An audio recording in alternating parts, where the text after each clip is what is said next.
Braves over the weekend, but there is nothing wrong with their offense. Leading the league in runs scored, averaging over 6 runs per game. And the Mets are all set to gear it up again as they welcome in the last place Colorado Rockies to Shea Stadium. At Shea Stadium in New York, the New York Mets play the Colorado Rockies. This game on SNY is presented in high definition by IO Digital Cable, the leader in HD. Do you see in HD? And a pleasant good evening, everybody, and welcome to Shea Stadium. Gary Cohen, Ron Darling with you tonight as the Mets and Rockies open a 3-game series. John Maine goes to the mound tonight for the Mets, his first start since his 6 no-hit innings against the Florida Marlins. You know, against the Astros last year, he pitched a shutout, but I don't think he pitched a better game than he did against the Marlins. He was just outstanding, throwing the ball on the corners, being very aggressive with his fastball. There were 19 swing and misses by the Florida Marlins in that game. That's unheard of usually against a pitcher that usually throws fastballs. But the great thing about Maine, he just went after them. When you think about John Maine, you think about an easygoing kind of guy, but he's not like that on the mound. As he consistently proves, he's one of the best competitive pitchers on the Mets.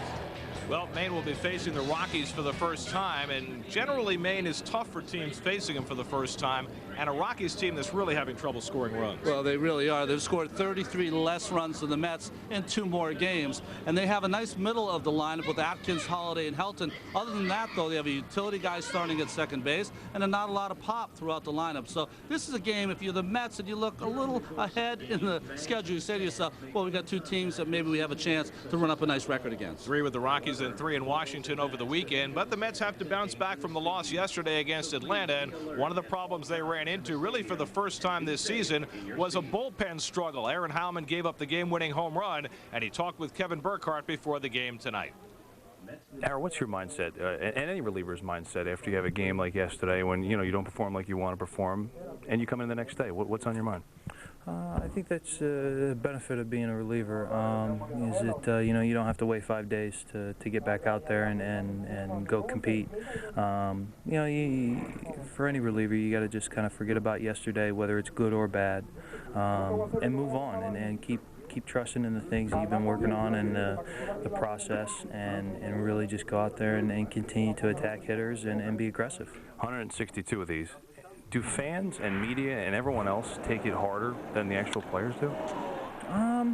I don't know. I mean, it's tough for us. It's not. It may seem like we don't take it hard, but we do. But the nature of the game is you have to put it behind you. So, where we may take it hard, by the time we leave, or at least by the time we get here the next day, it better be out of your mind. Otherwise, it's going to carry it till tomorrow. So it's out of your mind. But how much stress do you put on a win? How important is it to go out and get a win against the Rockies tonight to really kind of just erase it and move on? You can't put any more emphasis on one game to the next. Like I say, you just got to go out there and trust your stuff. You try not to think about outcomes. As a pitcher, the only thing you can control is what happens when the ball leaves your hand. After that, everything else is out of your control. So, sometimes you make good pitches and guys put good swings on them. Sometimes you make bad pitches and guys look silly on them. So, a lot of it goes back and forth. So, as a pitcher in general, you try to focus on the process and make sure that what you're doing is getting you prepared. And once the ball leaves your hand, it's everything else. You've done all you can do. Hey, Aaron. Good luck today. Thanks. Thanks. It's not the first big home run that Aaron Howman will have to bounce back from. The Mets will try and bounce back tonight as they take on the Colorado Rockies on a warm night at Shea. Mets and Rockies coming right up. Mets baseball on SNY is brought to you by the New York State Smokers Quit Line. Call 1-866-NY-QUITS for free help and advice. Start your smoke-free life today. By Barbados, proud sponsor of the New York Mets. Come experience the Caribbean. By Hummer. Visit Hummer.com to check out the H3 Hummer like nothing else. Geico, 15 minutes could save you 15% on car insurance. Visit Geico.com or call 1-800-947-AUTO. And by IO Digital Cable, the leaders in HD and presenting sponsor of the Mets in high definition. Do you see in HD? Temperature over 80 degrees today. Perfect night for baseball as John Maine gets set to face the Colorado Rockies. First pitch coming up.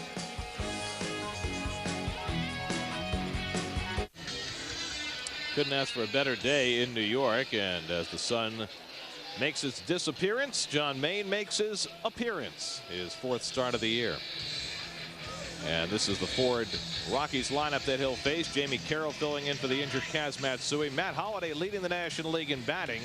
Todd Helton off to his usual fine start, but the Rockies as a team have really struggled to score runs, just 3.7 runs per game. Well, John Maine has been outstanding. The first 2 passes through the lineup. Hitters are only 4 for 42 against him. Couple that with he's getting 10 runs per game every time he starts, and you can see that record of 2-0. Jamie Carroll will lead things off for the Rockies. Kaz Matsui, the former Met, was playing regularly at second base the first couple of weeks. He's having some back issues and he's out of the lineup, and so Carroll's been filling in, and Maine misses high with his first pitch fastball, and we're underway at Shea. Carroll, 33-year-old utility man, played with Montreal and Washington and came to the Rockies last year. 1-1 to Carroll.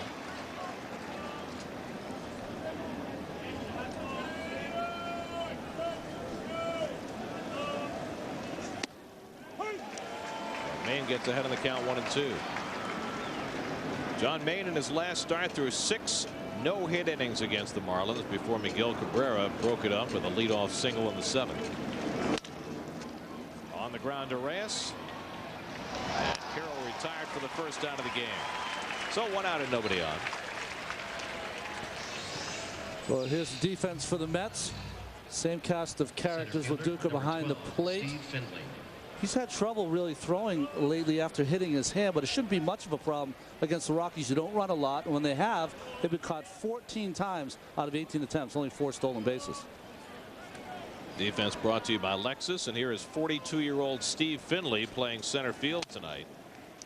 And he takes ball 1. Finley signed late with the Rockies after playing with the Giants last year. He was out of the market up until pitchers and catchers reported in February. And he's off to a slow start, hitting just 121. And he takes a strike, 1-1. Well, he felt bad because he's played for every single team in the National League West, so he thought he'd put the uniform onto the Rockies. In fact, as Maine gets ahead with a changeup, in fact, Finley is the first player ever to wear the uniform of every team in a division of at least 5 teams. Like to see that 86 miles an hour. That's great changeup there from John Maine. On 1-2, Finley takes just inside. 2 balls, 2 strikes. 25-year-old John Maine from Fredericksburg, Virginia. And he has been right on top of it early in the year. And foul ball as Finley just got a piece. But you see the maturation of John Maine when you watch him. You don't know what's going to happen today as this fastball runs in on Finley. Probably a good pitch for Finley to hit. But you watch him and watch LaDuca. Inside fastball, outside fastball, changeup, slider. Really working both sides of the plate. That's the grip there by John Maine. 3-2 to Finley.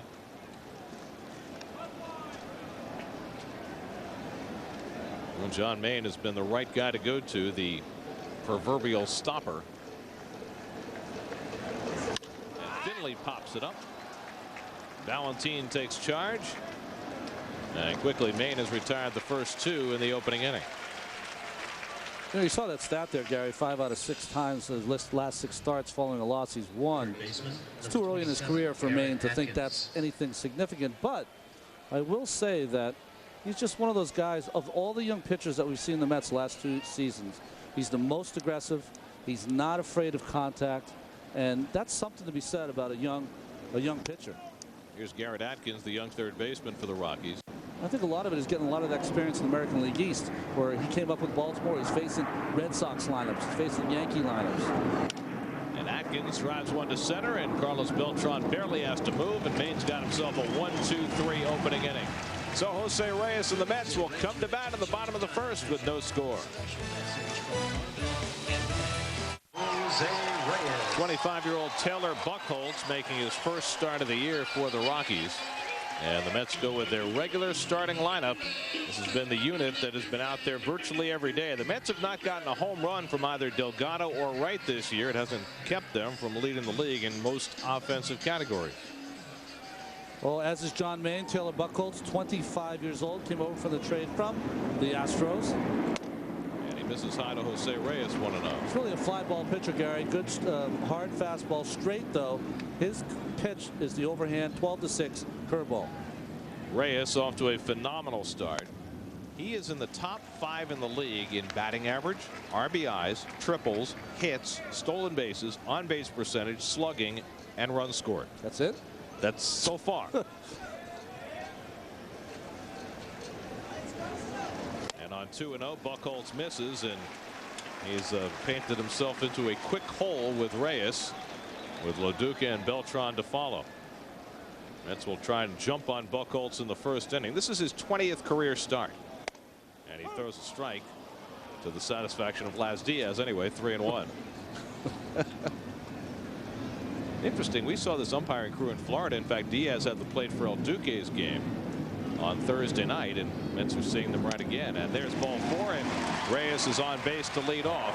Yesterday, Reyes really rocked the house with this 3-run triple. I mean, the place was shaking. And the Mets took a 5-3 lead at that point. So a very interesting stat about Reyes. It was his second career bases loaded triple.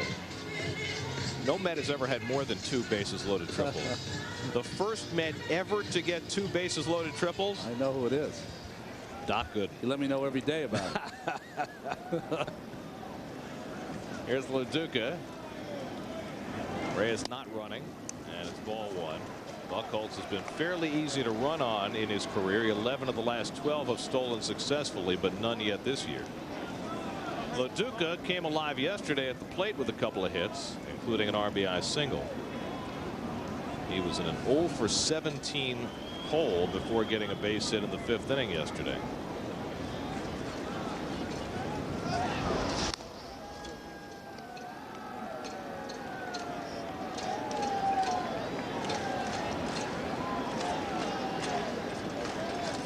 Loduca looking down towards Sandy Alomar, who had his back turned to him. I guess there's no sign. He was dissing him. It's run if you want to, Jose. And he's running. Loduca takes a strike, and the throw is not nearly in time from Torrealba. Stolen base number 11 for Jose Reyes. Well, good jump by Reyes. Good job by Loduca faking the bunt. Just anything to impede Torrealba. And this throw is way too high as Reyes takes out the shortstop, Clint Barmes. Well, the 10 steals for Reyes in the Mets' first 17 games tied a club record for the fastest to 10. Tied him with Vince Coleman. One of the few positives that Coleman has etched in the Mets record book. And now Reyes has 11, which leads the major leagues. And now Loduca will try and at least move him over. 1-1 the count. And Buchholz works him up and in. 2-1. Carlos Beltran just named National League Player of the Week, waiting on deck. And that's despite going 0 for 5 yesterday. That's a pretty good 6 days preceding it, don't you think? See Barmes trying to keep an eye on Reyes as he takes his lead.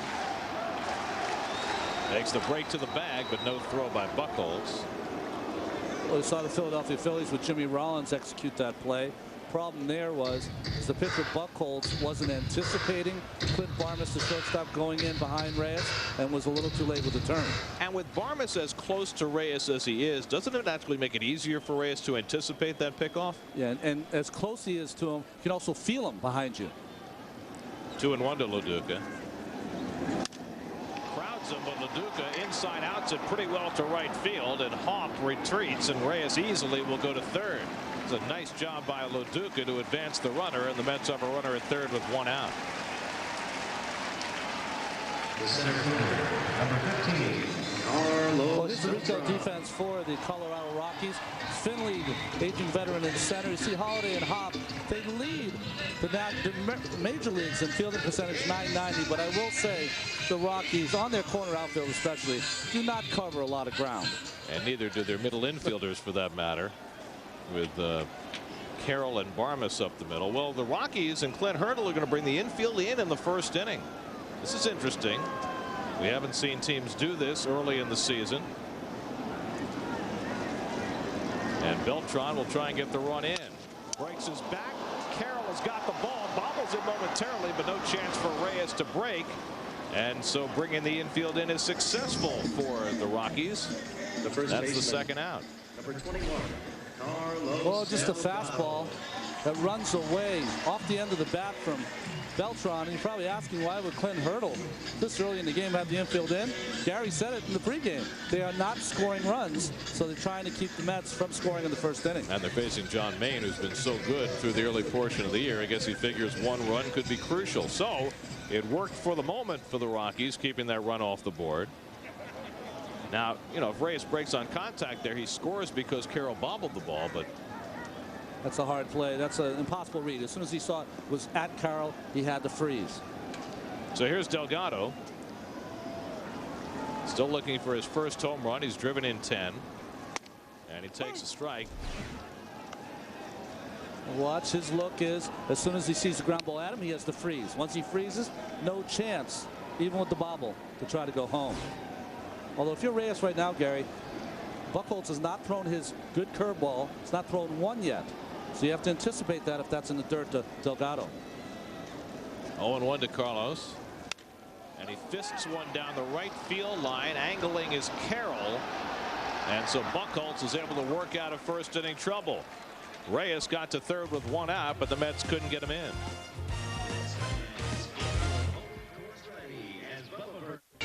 Weekday mornings before you head out the door, check out the CW11's Commuter Cast. From traffic tie-ups to train delays, get the up-to-the-minute time-saving traffic reports with Commuter Cast all morning long on the CW11 Morning News. Todd Helton takes a strike from John Maine. Helton a little different these days with that goatee going. I saw him before the game. I didn't even recognize him. Still has that sweet swing. And he fouls that one away. 0-2. Todd Helton, 9 straight years has hit 300 or better. Passed 1,000 RBIs for his career a couple of weeks ago. He is really the lone recognizable face of this Rockies franchise right now. Remember, they signed him to a 9-year contract, which still has 5 more years to run. You know, he had that stomach problem last year, lost a lot of weight. He looks a lot thicker this year. Suffered from terminal ileitis, which is not a terminal disease. It's just the name of it. Well, you get a new name for that. I mean, if that's the first 2 words out of your doctor's voice, you know, mouth. Terminal. Terminal is not a word you want to hear when you go in for a diagnosis. No way. 1-2 to Helton. In the air to center field. And Beltran settles under it. And Maine's retired the first 4. 3 of them on balls hit in the air. So 1 out and nobody on as we check out our Jeep around the majors. Red Sox did something that only 4 other teams had ever done. 4 home runs in a row. Bonds now just 15 behind Aaron. And in the game between the Marlins and the Nationals yesterday, Manny Acta pulled Ryan Church, their center fielder, out of the game in the 2nd inning simply for not running out a ground ball. As Matt Holliday stands in and punches one toward the middle, and that's a base hit for Holliday, who leads the National League in batting. And so Maine won't go nearly as far without giving up a hit today as he did in his last start.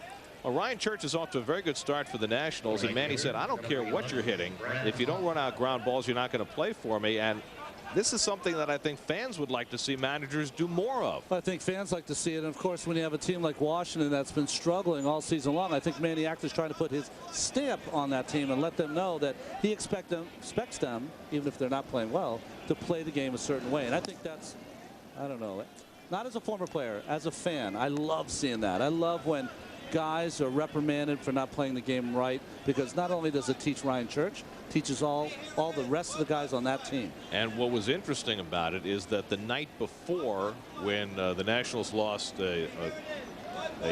actually they won a 12-inning game, they had a situation where Robert Fick laid down a bunt and didn't run it out, and it wound up being a double play. And so I think Manny felt he had to send a message this time, and he did. And Ryan Church even said, I was wrong and it'll never happen again. So that's things happening in Washington in a good way for Manny Acta. 2-0 to Hop. And you know, the Nationals are not winning anything this year, but what they're trying to do is lay a foundation. You Torrealba on deck for the Rockies. And I think there's a feeling sometimes with some managers that you can't do that, you can't bench a player for not hustling. And of course, there's a classic example in Mets history in 1969 when the Mets were at their low point in August, and Gil Hodges pulled Cleon Jones out of left field in the middle of a game. Bobby Cox did the same with Andrew Jones at the beginning of his career. Almost to a T. Every time a manager does that, the player responds in a better way. 2-1 to Brad Hopp. And he blows a fastball by, and it's 2-0. 2-2. The famous one I remember is John Maine is still throwing gas. This one by Hopp, even in a 2-1 count, knows the fastball's coming. Hopp's still late. Because, of course, Billy Martin taking Reggie Jackson out of right field in Fenway Park, and they almost came to blows in the dugout. 2-2 to Hopp with 1 out and 1 on. The runner goes. LaDuca can't get the throw away, and it's a stolen base for Holiday. Only his second of the year. Well, we know he has the bad hand. Trying to come up with that quickly. Holiday had a big jump, so LaDuca was just trying to do anything he could to get rid of it quickly. Couldn't come up with the grip. Stolen base for Holiday. So a runner in scoring position for the Rockies with 1 out. A 3-2 count to Hopp. And he takes it low, ball 4. And so the Rockies have 2 men on. So Maine, who walked 4 in his last start against Florida, and coming in had walked 12 batters in 18 innings, and that's really been his lone hurdle to clear early in the season. I think part of the problem is that when he's behind in the count, very rarely does he go to a breaking ball. Very rarely does he go to a changeup. So I think John Maine still has to try to catch part of that corner when he's 2-1, 3-1 on the hitters, and sometimes that results in the walks that he's had this year. So 2 aboard for your Torrealba, who had a couple of game-winning hits for the Rockies last week, hitting a .250 on the year, and he takes a slider outside, 1-0. Torrealba sharing the catching duties with young Chris Iannetta, who has not hit at all. And so Torrealba's probably played more than they expected early in the season. Former San Francisco Giant. And Maine misses away, and it's 2-0.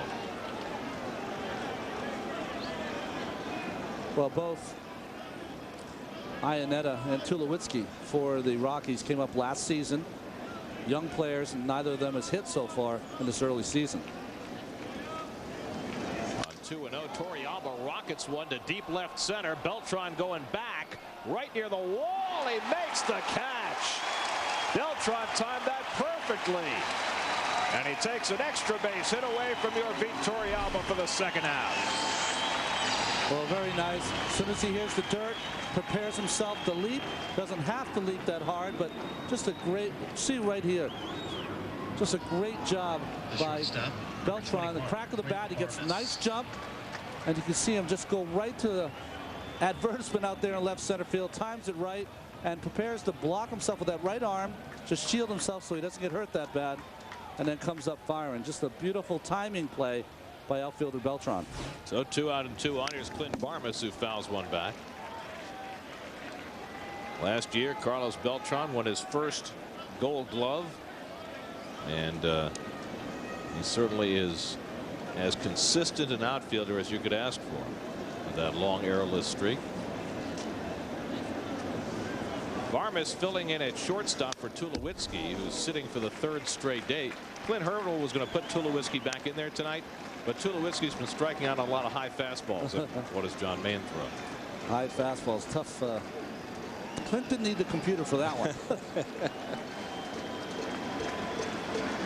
0-2 to Barmas. Struck him out. Up and in with the fastball, and John Maine gets himself out of second inning trouble. Carlos Beltran helped him out on a 400-foot fly ball off the bat of your Torrealba.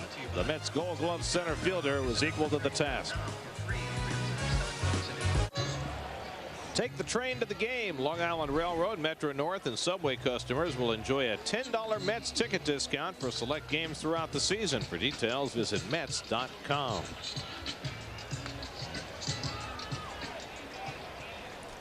There's the subway platform, a busy place early this season with the Mets averaging about 48,000 per opening. David Wright leads off the home second in a scoreless game against Taylor Buchholz, who gets ahead of him with a fastball. And right now David is all messed up at the plate, 0 for his last 12. And just recently we were talking about his hit streak. But you know, even during the hit streak, he wasn't looking like he was really on it. I guess that's and you said it many times. I think that's what happens, is that you can be in a hit streak and not be hitting the ball well, and you can be hitting the ball well and not have a hit streak. David's still looking for his first home run of the year, and he takes a call, third strike. Buchholz gets Wright looking, his first strikeout. And when you're struggling, this is what happens. Buchholz, who hasn't thrown a curveball all night, throws a career one. Late break, straight down. Buchholz, see that left hip just kind of open up just a little bit, and Wright knows it. It's a hard curveball, like Josh Beckett throws. 1 out and nobody on. Here's Moises Alou. Alou, third in the league in batting with that .367 average. And that breaking ball had him bailing. 1-0. Alou has always been a fast starter, and again this year. Just see Alou point up. Yeah. He goes, the plane, the plane. Well, it's something got to adjust to playing here at Shea.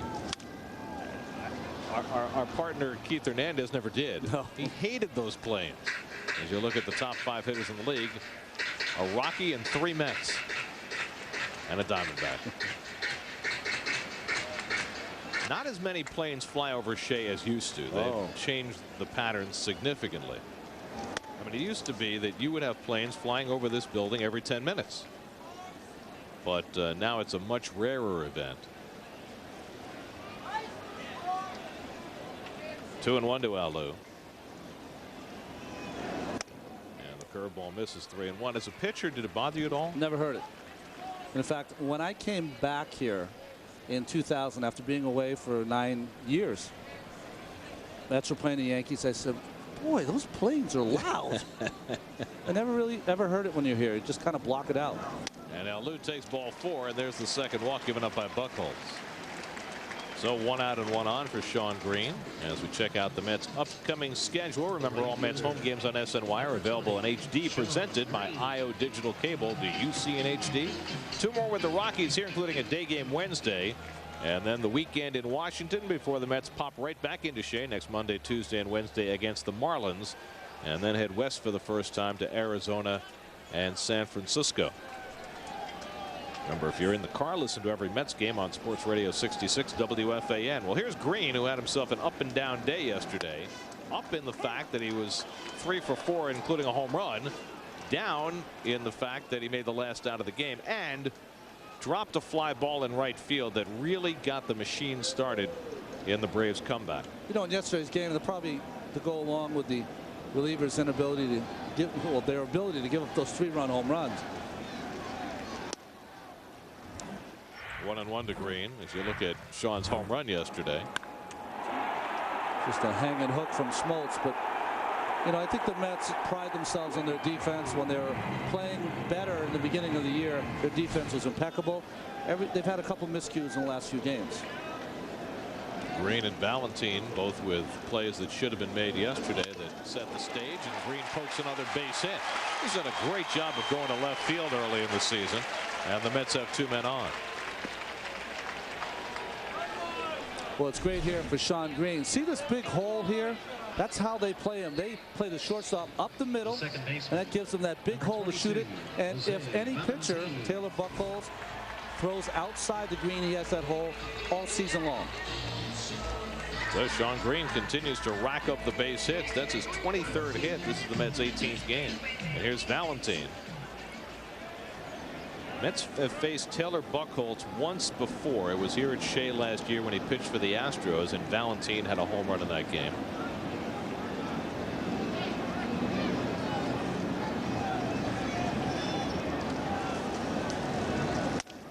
And he takes a strike, 0-1.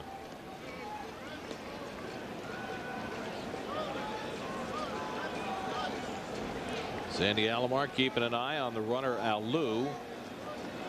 Barmas shading him at second base. Green at first. You expect it with Reyes. You don't expect it with Alou at second base. That's what Barmas is. Right on his back. And Valentin hits it to deep right field. Back goes Hoff. Back to the track. At the wall. It's out of here.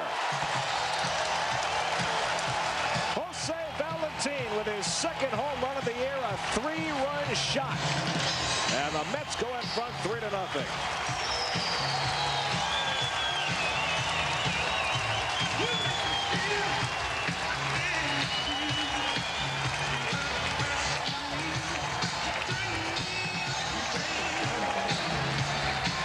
The Mets have started to hit some home runs. That's their 18th of the year.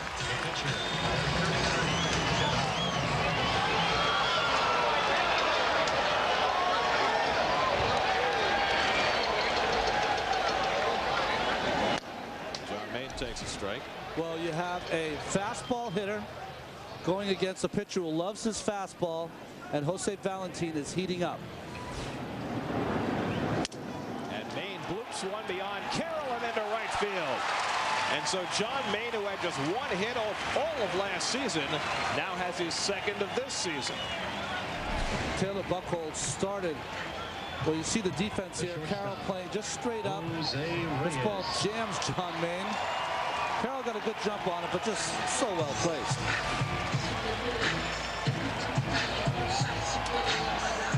Well, we talked about it earlier. Buchholz is a fly ball pitcher. Well, Jose Valentin, you can see right here, just beautiful. That ball middle of the plate, and he catches that ball right out front. He knows it right away. Nice level swing. And what do you love about him? That back leg. See how it pushes through, using those legs for the power. Jose Reyes drew a walk his first time up. Look at that on base percentage. .459. Remember, 2 years ago it was 300. Last year it was 354. You'd settle for 370, 380 this year, right? But look at the start he's off to. Good breaking ball by Buchholz, 1-1. Well, it takes a little off from Reyes. And I think if you looked at Reyes at his start, the key has been a nice short swing, short cut. That was a little bigger right there, and that's one of the reasons he was out in front. Punches that one foul. It's 1-2. Paul LaDuca waiting on deck. Mets had a chance to score in the first inning. Reyes walked, stole second, took third on LaDuca's fly ball, but Clint Hurdle opted to play the infield in and kept the run off the board that way. But you know, look at Reyes. He's up with the power guys in slugging percentage.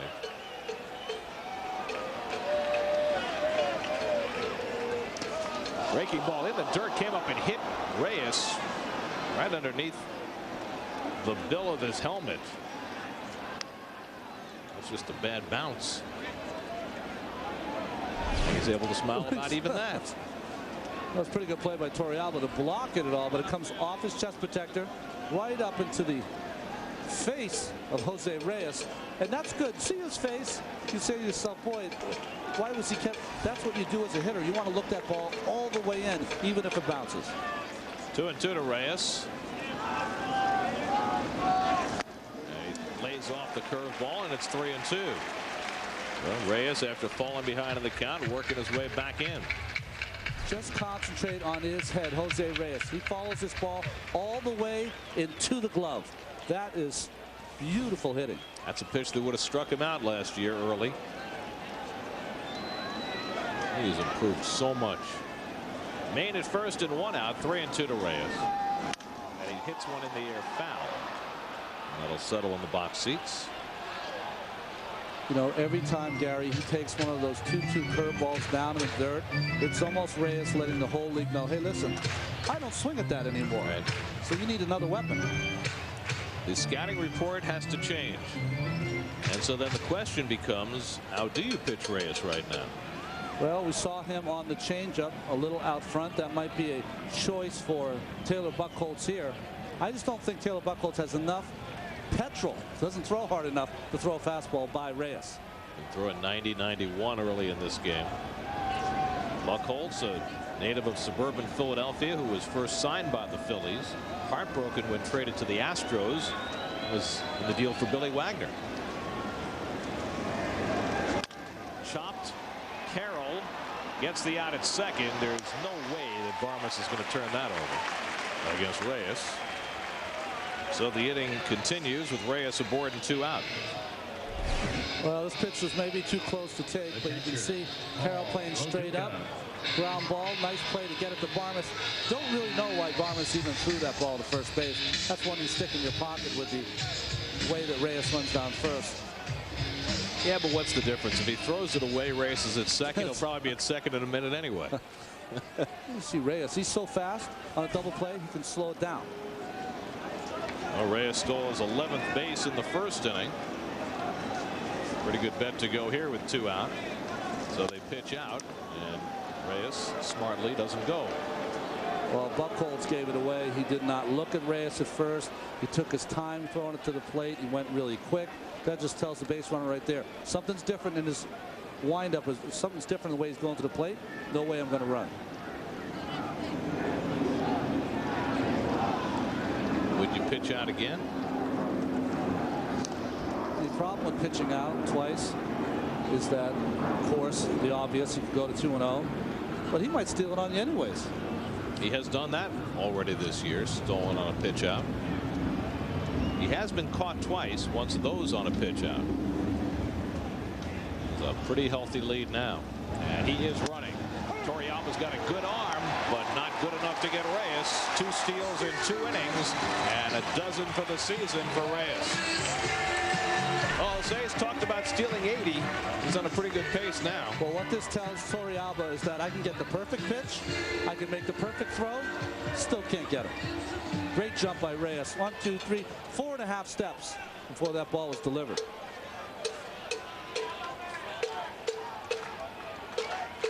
So the Reyes, who was stranded on third base in the first inning, gets back into scoring position. What are they playing, Twister? Left foot yellow. And Leduca lifts one to right center, and Finley is there. The 5-time Gold Glover has it to end the inning. But the Mets jump in front. One big swing from Jose Valentin. His second home run of the year, and his second homer in 3 career at bats against Buchholz. 3-0 New York.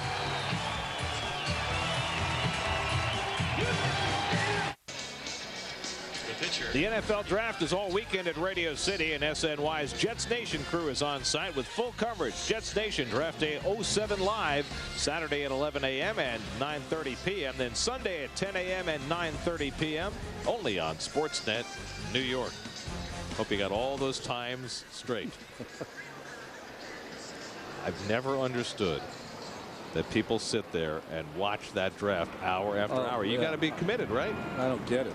Taylor Buchholz, the batter, 1 for 31 in his career. How about the ones that attend it live? I mean, at least the NBA draft, it's 5 minutes between picks. 15 minutes to sit there and pick over every backup offensive lineman. You got to be kidding. And if you don't like it, they boo. Like a 22-year-old kid. It's not his choice. Just let me know who the Jets pick. Okay? I will. I'll be very happy to know. Brooklyn Cyclones season not too far away. Looks like somebody's jumping the gun. Buchholz breaks his bat, and Valentin, who hit a home run against Buchholz, now throws him out. One away. Let's check in with Kevin Burkhardt. Kevin. Well, guys, before the game, Tom Nieto was out on the field working early with Ramon Castro and Paul LaDuca about their throwing to second base, kind of an area that gets taken for granted. And I talked to LaDuca about it. He used the term arm angle, something you normally hear about pitching. But he said, you know what, when I throw overhand over the top, I'm definitely much stronger, but I'm very inaccurate. So my biggest thing, I got to stay away from that and throw 3/4. And when I do that, I'm very, very accurate. He also said when he throws over the top, he has a tendency to short hop some of his throws. So the key for Paul LaDuca, and you'll watch when he tries to throw a runner out, not over the top. He wants to be about 3/4. He says that's when he's at his best. Guys? And you know, catchers throw so much differently than other players.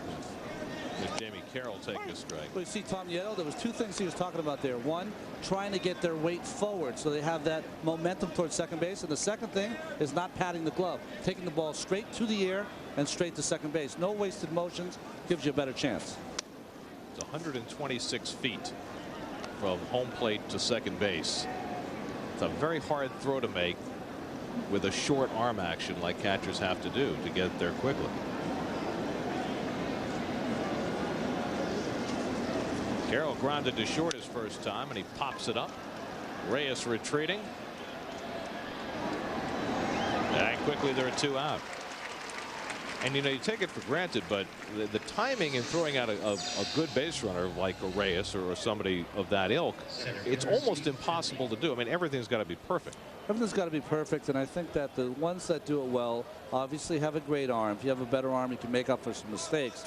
But the ones that do it really well are the guys that just come out really low, like a base stealer, don't stand up straight.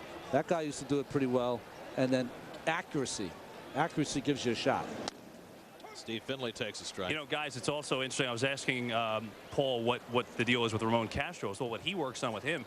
And Castro has a tendency for his left shoulder to fly open a little bit, like a hitting term. But his left shoulder flies open instead of it kind of keeping it in line with the base.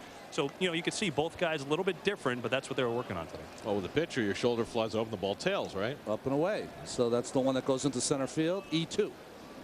1-1 to Finley, who drives one to center field, and Beltran's been busy. That's his 4th putout in the early going, and John Maine, working with a 3-0 lead, sets the Rockies down 1-2-3. Beltran up to lead off in the home third. Time for your Aflac trivia question as we go to the bottom of the third. Well, 25 years ago today, Julio Franco made his big league debut. For which team? Carlos Beltran leads off and takes a strike. Of all the major leaguers currently, there are 136, 12%, who were not alive when Julio Franco made his big league debut. 0-2 to Beltran.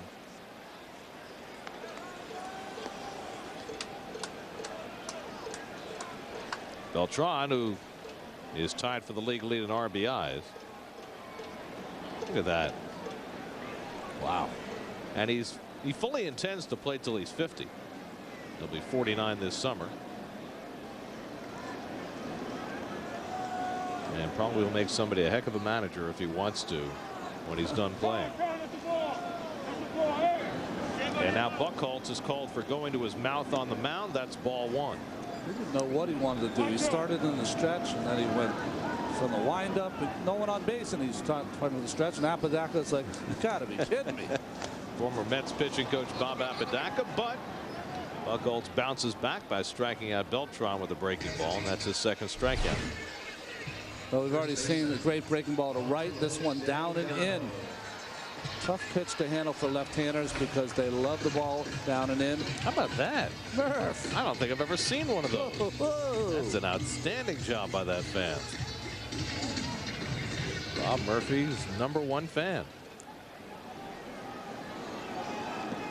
Here's Carlos Delgado, who fouled out to Jamie Carroll his first time up. And he takes the curveball for a strike. Delgado, 72 at bats this year, and 117 at bats going back to last year without a home run. Now, in between, he hit home runs in the postseason. Pulls this one right to Carroll, and there are 2 away. But that's the longest home run drought of Carlos's career. And to carry it a step further, among players who've had at least 400 home runs in their career, the only one to go as many at bats without a home run as Delgado has gone currently was Eddie Murray, who played for the '93 Mets and went 139 at bats without a home run after hitting his 419th. It happens. But he didn't have to explain it, Eddie Murray. Well, he chose not to. Exactly. Here's David Wright, who likewise is homerless this year, and he takes ball 1. But to me, the most excruciating home run drought was waiting for Gary Carter's 300. Oh, that's right. Oh, my. Miserable every day coming to the park. It took almost 3 months, right? Yeah. Before he finally hit it at Wrigley Field. You know, the thing about Kidd is that he, you know, he wears his emotions on his sleeve, so he wanted it so bad that it became kind of not humorous, but a tad funny. Wright just can't lay off that breaking ball out of the strike zone. Well, David Wright is a great hitter, all right? But you go through streaks where hitters are just a little lost, and that is where he's at right now. Will he battle back from it? Of course he will. 2-2 to Wright. But when you go through these times, you just can't believe the pitcher's painting you on the black. Great breaking balls. You hit a line drive, someone catches it. You need a mistake. Yes. That's not a mistake. 3-2 to Wright. That's with a 3-0 lead on the strength of Jose Valentin's 3-run home. Taylor Buchholz making his first start. You look at Moises Alou on deck. Buchholz taking the spot of Rodrigo Lopez, the former Oriole, who hurt his elbow and is out. And Wright strikes out on the breaking ball, and his troubles continue. Buchholz has his third strikeout. New York at night on a gorgeous evening. We go to the fourth with the Mets up 3-0.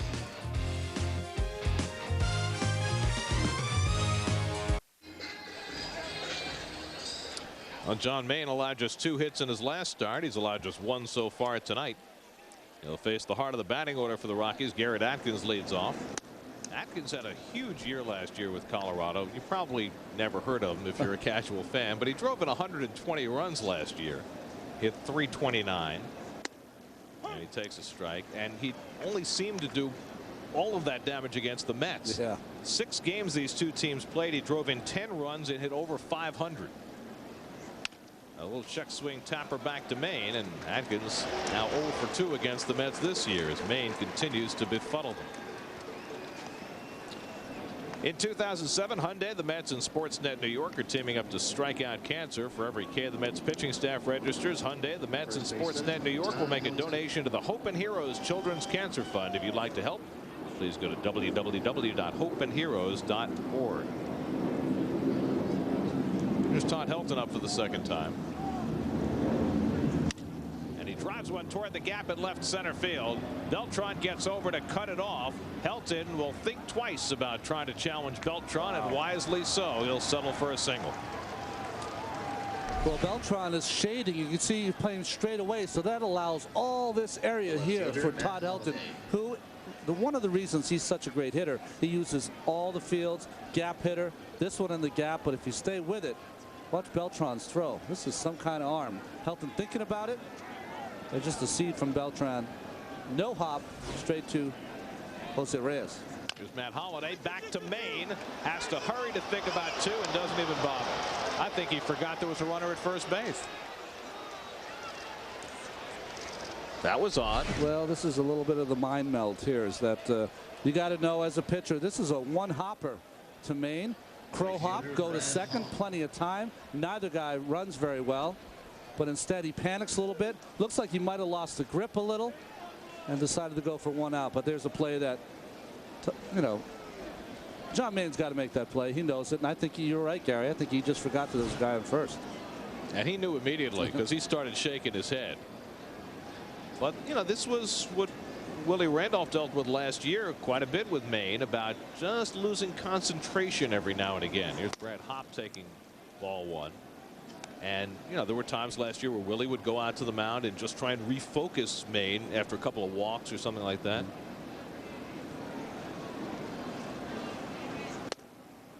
And he falls behind Hopp 2-0. He walked Hopp his first time up. Although you have a lead here, you got to be careful. Hopp's a good fastball hitter. 2-0 count. You don't want to lay a cookie in there. Make a good pitch on the corner. There you go. 2-1 to Hopp. It has all come together so rapidly for John Maine. And you look at him and you look at Oliver Perez, and you go back to games 6 and 7 against the Cardinals last year, and you have to think that their success in those games has given them a huge leg up this year. 3-1 to Hopp. I also think if you get to know John Maine, you tend to think of him as just a quiet, easygoing guy. Well, he might be like that off the field, but he's certainly not like that on the field. Very competitive. And very tough to hit. Hop gets under one to right center. Green going back with Beltran near the wall. Beltran, and the ballpark just big enough to hold that one. Second catch that Beltran has made at the fence. One in left center, and now Brad Hop in right center. And Beltran with a long, long way to get it right up against the fence.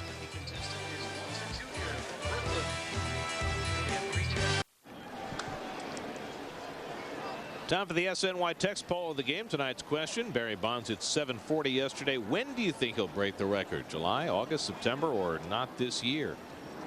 In 2007, fans can participate in the text polls from their cell phones or on the web. Text your response to 57508 or visit sny.tv to enter. And we'll have the results later on. Moises Alou got the Mets started with a walk in the second inning. And he drives this one to deep left center field. Holiday going back near the wall, and it's right off the top of the fence. Alou barely missing his third home run of the year, and he settles for a two-base hit. Well, you can see that big gap right here for Moises Alou. Like you said, Gary, just missed it. Hanging curveball right there from Taylor Buchholz. Boy, Alou is just having a phenomenal month of April. He's been known to do that. Yeah, but he's 40 years old and he hasn't slowed down at all. And, you know, we said it back in spring training. All you got to do is keep him healthy. And so far, he has been in tip-top shape. Here's Sean Green, who had a base hit his first time up. And, Ronnie, I'm at a loss to understand this. Green had a base hit through the hole on the left side his first time up. As you look at the ball mark that Alou's cloud left behind.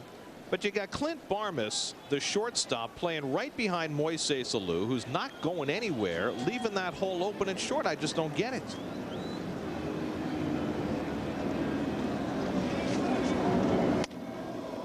You know, Gary, great point. It's not only that, but he's playing so close to Alou that he's still moving when the ball's being delivered to Green, which is going to reduce the amount of ground that he can carry. I think with Alou on second, you can play back. You can just play more straight up and try to take that hole away. You know, Barmes doesn't cover that much ground to begin with. 2-0 to Sean Green. Beats him away with the fastball, and it's 2-1. The only thing working in Barmes' favor is that with this swing, see Sean Green, a top hand coming over, he's trying to pull it to try to get Alou over to second base. Trying to hit a base hit, but worse, pull it to that side so Alou can proceed on to third.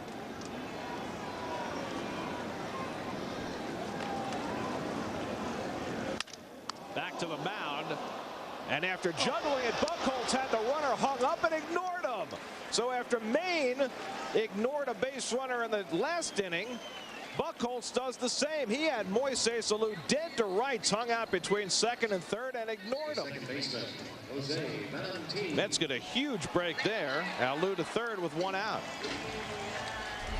Well, this is why the fraternity of pitchers sometimes get embarrassed with their on the field fielding. This ball's right back to Buchholz. What do, Buchholz? You take that ball, you run right at Alou, get him in a rundown. Forget about Green at first base. We got a nice out, Green at first. What happens, though, for a pitcher after they release the ball and it comes back at them that hard, sometimes they panic. So now they're going to intentionally walk Valentin, I think. Torrealba put his hand out, then looked back to the dugout. Now just making sure now they're not going to intentionally walk him. Change of plans. Valentin hit a 3-run homer his first time up. Torrealba stood up, put out his left arm as if it's a signal for an intentional walk, and Clint Hurdle said no, pitch to him. Infield in. And Valentin takes a strike. Gary, do you think if we saw Valentin in the second inning, a 3-run bomb off Buchholz, do you think that's a Reyes factor?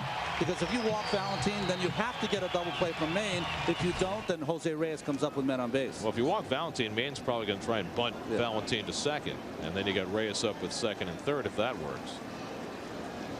Unless Willie wants to try a squeeze play. 1-1 to Valentin. Of course, the last time they tried that, they couldn't figure out what the signs were. That was with Glavin.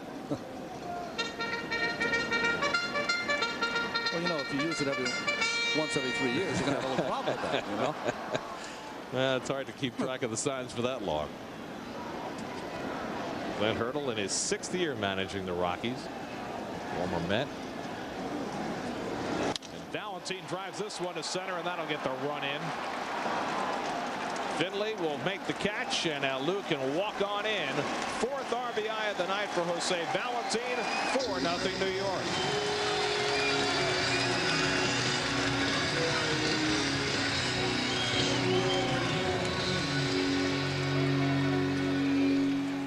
Well, great piece of hitting from Valentin. He's just trying to take this ball straight back up the middle.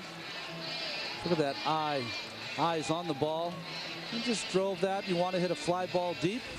Work that ball up the middle. Great job by Valentin staying on that pitch. That pitch was down. That's a pitch he could have hit, a ground ball. So 2 out, and Maine the batter, and he hits one to Barmes at short. That retires the side, but Buchholz's brain cramp costs him a run.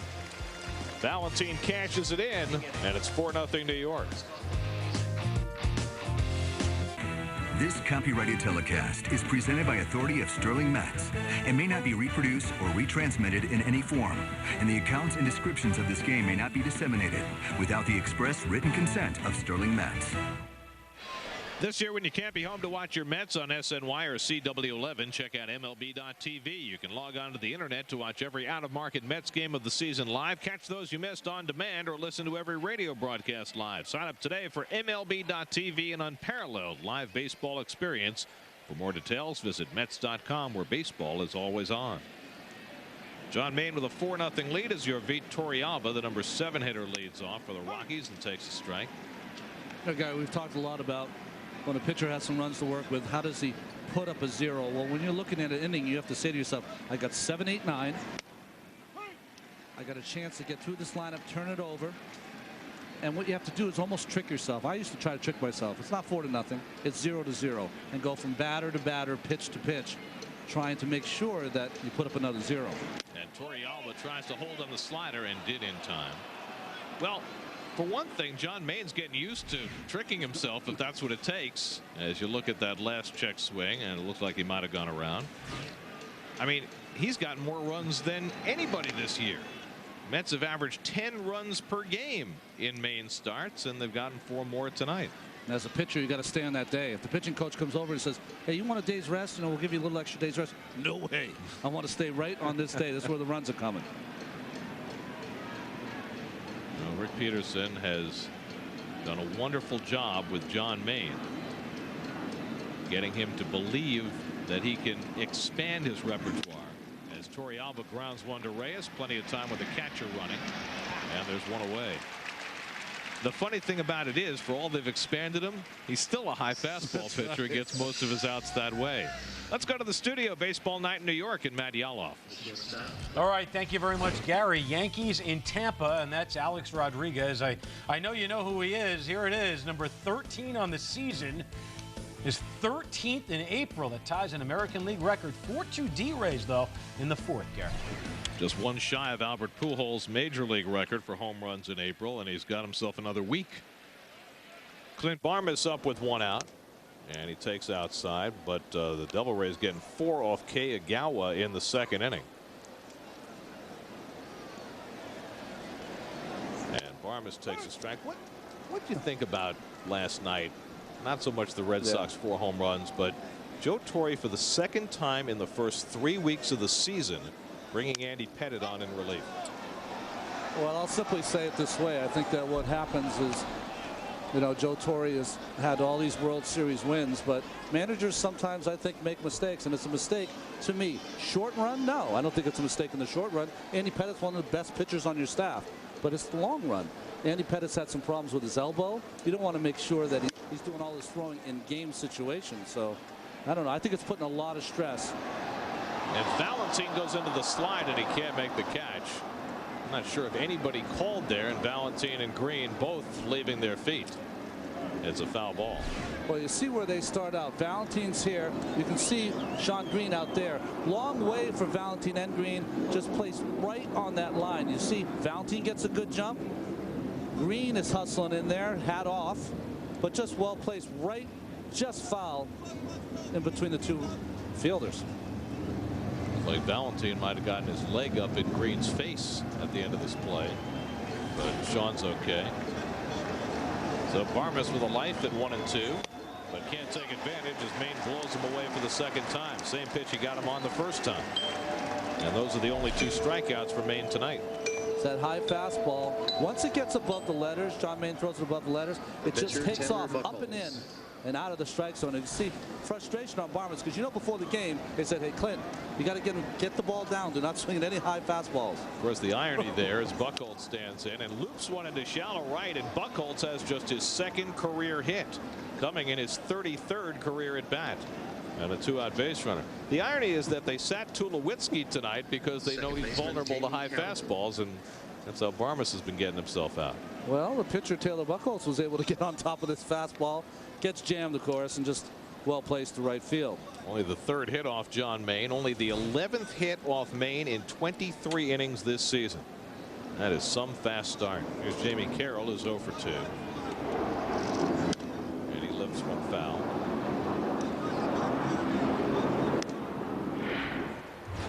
Well, we've talked about it before. Maine, when he's up in the strike zone, that ball, he has more life. Almost every pitcher in baseball, when his ball is down, it has more life. Just the opposite for John Maine. And I think that's one of the reasons he's had all the success. At 19 swings and misses against the Marlins in the game last week, the most he's ever had in a game. You know, Gary, just to finish with Joe Torre, I think that, you know, the great thing about Andy Pettitte, one of the great big game pitchers of all time, and I know Andy's probably going to Joe and say, hey, Joe, I know we're thin out there. I can give you an inning tonight if you need it. That's really nice. As Carroll lifts one foul, and Green, hoping for a play, loses the cap and makes the catch. Nicely done by Sean Green on a ball that looked like it might have been headed toward the stands, but Green made sure it didn't. And the inning is over. We direct your attention to the Mango Bay Hotel in Barbados. Before we go to the bottom of the 5th, let's answer our Aflac trivia question for tonight.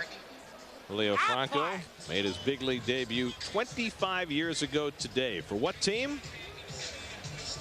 He was the shortstop for the Philadelphia Phillies. And in his first at bat, he got a base hit off Bob Forsch and was promptly caught stealing by Darrell Porter. And now 25 years later, he is still an essential member of this team. And what's amazing, early in his career, he had the same batting stance that he has now. You know how much strength that takes at 48 years old to still have that kind of wound up batting stance? Amazing. Reyes has walked, reached on a fielder's choice, and stolen 2 bases tonight. Somehow, with all that, he has not scored a run. Elton handles this ground ball, and on one pitch, Buchholz has the first down in the bottom of the 5th.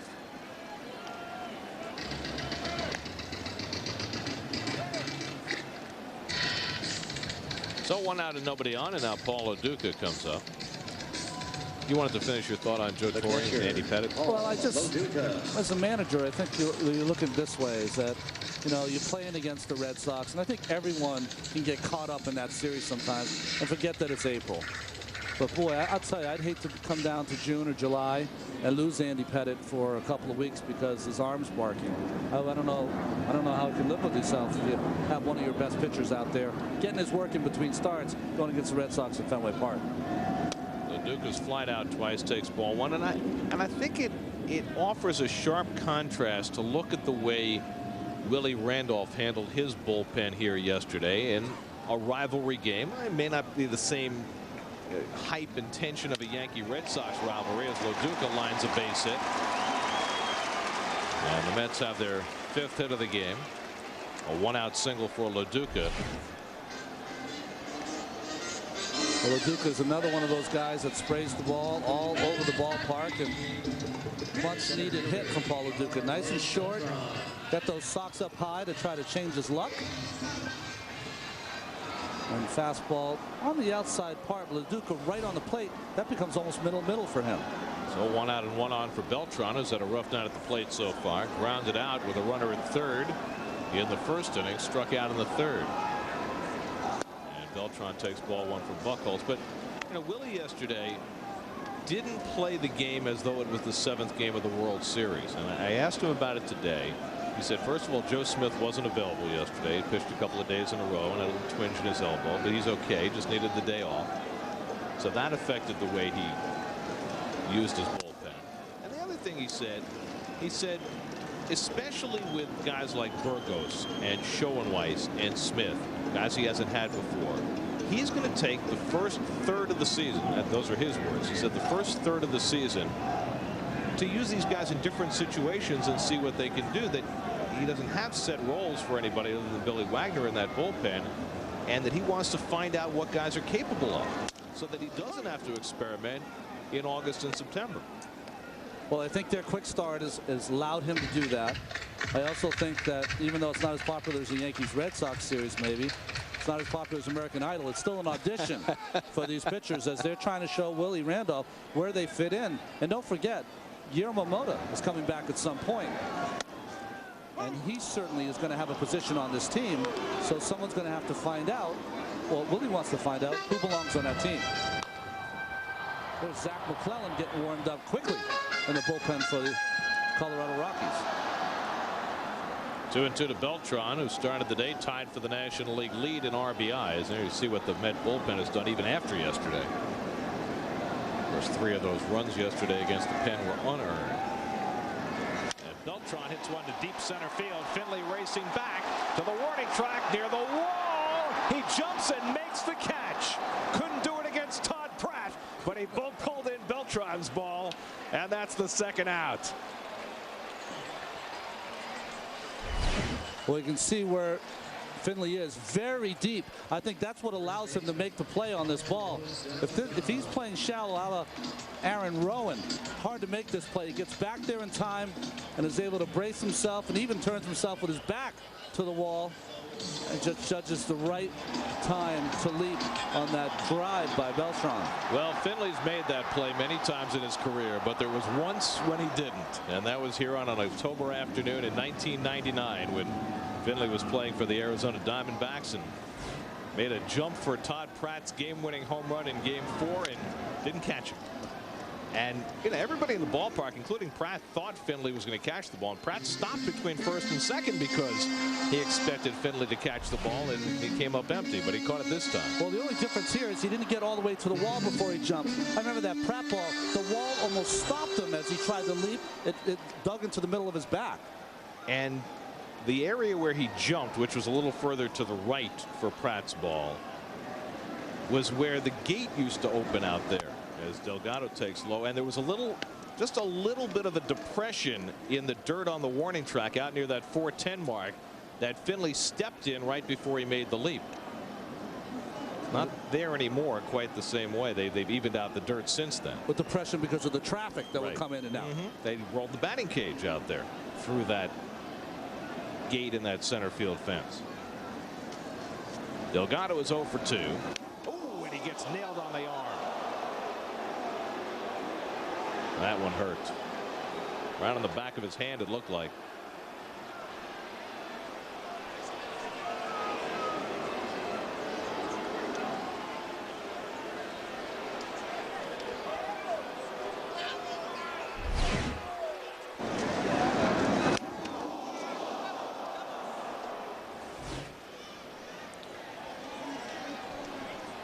So Ray Ramirez, the trainer, out to check out Delgado's hand.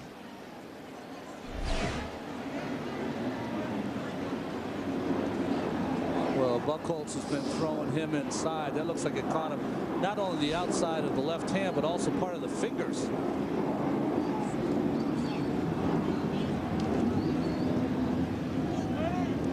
His first batter Buchholz has hit this season.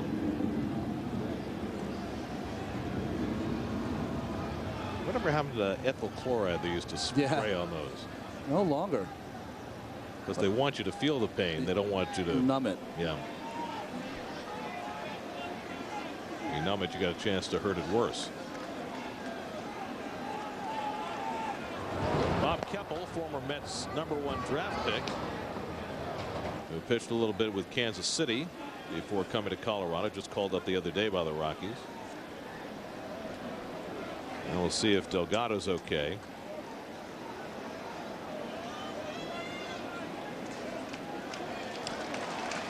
Weekday afternoons between 4 and 6. Log on to CW11.com for live traffic updates from the CW11's CommuterCast. Check with CommuterCast before you hit the road to find the fastest way home or the easiest way to Shea. Well, Delgado able to get the glove back on his hand and a little bit of a smile on his face, and that's a good thing. So 2 out and 2 on, and David Wright will try and take advantage.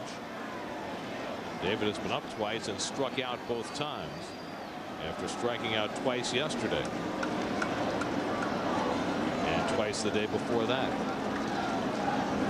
He drives one to right field. Back goes Hop, and he has room at the edge of the track. And that ends the inning. But David at least driving a ball to right field, and that's a good sign. Still 4-0 New York. Everyone up on your feet and meet the Pepsi Party Patrol Finley. We go to the 6th inning at Shea. John Maine and the Mets working with a 4-0 lead. Remember to vote in our text poll. Text 57508 or go to sny.tv. What month do you think Barry Bonds will break Hank Aaron's home run record? July, August, September, or some other time? Barry?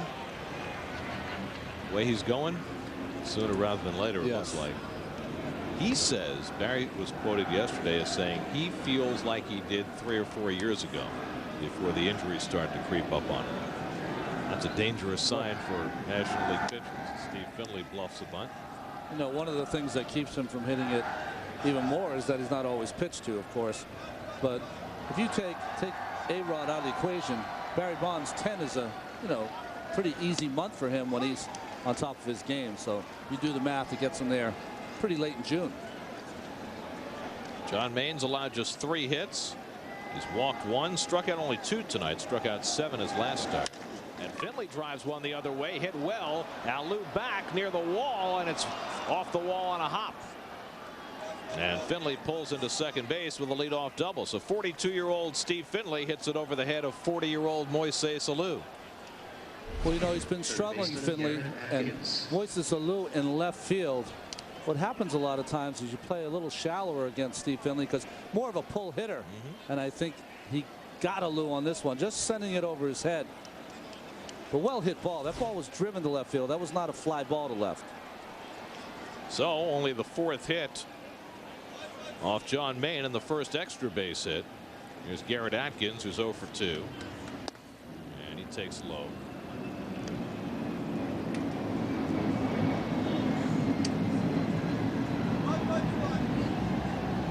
Rockies bullpen staying busy. Zach McClellan, the right-hander. Foul tip, 1-1. The Rockies 3, 4, and 5 in the order. Atkins, Helton, and Holiday, although not as well known as some, probably about as good as any 3, 4, and 5 combination in the league. Good slider by Maine, 1 and 2. The problem is the rest of their order. Well, Maine's done a good job. Remember, the last at bat for Garrett Atkins was a little comebacker to Maine on a slider down and away. So even though Maine with that good fastball is employing that slider against the hard-hitting Atkins. Struck him out. John Maine gets his 3rd strikeout as he fans Atkins 1 away. Just great pitching, slider away, and then this ball is right on the black. Garrett Atkins reacts. He knows it's close enough that he's got to take a swipe at it, but just so well placed, cannot come up with a base hit. So 1 away. As you look at Maine's line, now just at 72 pitches working in the 6th inning, and here's Helton, who's 1 for 2, single to left center his last time, and Maine stays away from him. And this is an interesting confrontation here. You've got a 4-0 lead. Clearly the best hitter in the lineup at the plate. First base open, but with a 4-run lead. Well, look at Alou right on the line. 2-0 to Helton. See Alou over here, right close to the line. That opens up all this area for Helton, who just had a base hit in that area. And Maine looks like he's working him away.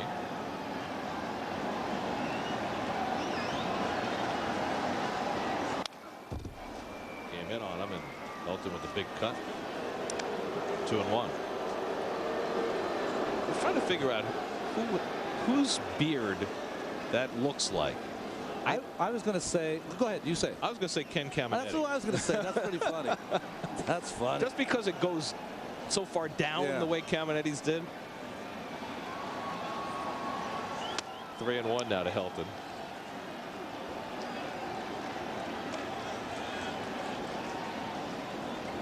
It's been another strong night for John Maine. Nice ball strike ratio. And in complete command again. 3-1 though to Helton. And there's a nice looking fastball for a strike. 3-2. Well, nice. Come inside. 3-1. Looked like Helton just wasn't expecting Maine to come in on him with a fastball and a 3-1 count. Finley at second and 1 out. And Helton fouls it back. And a good rip at that fastball. You know, the Mets used to have a great pitcher in the 80s, Sid Fernandez. The guys would swing and foul pitches back and shake their head like, how did I miss that? Well, I've never seen anyone until John Maine do the same thing to hitters. They just keep shaking their head. How did I miss that pitch? On 3-2, Helton wastes one. Good changeup by Maine. Helton doesn't go out of the strike zone that much. You wonder if Maine threw that signature up out of the strike zone fastball if he'd take a rip. Good pitch here. You know why hitters are great like Helton? Because this nasty pitcher's pitch, they're able to foul it away. If you're not a good hitter, it's a swing and a miss.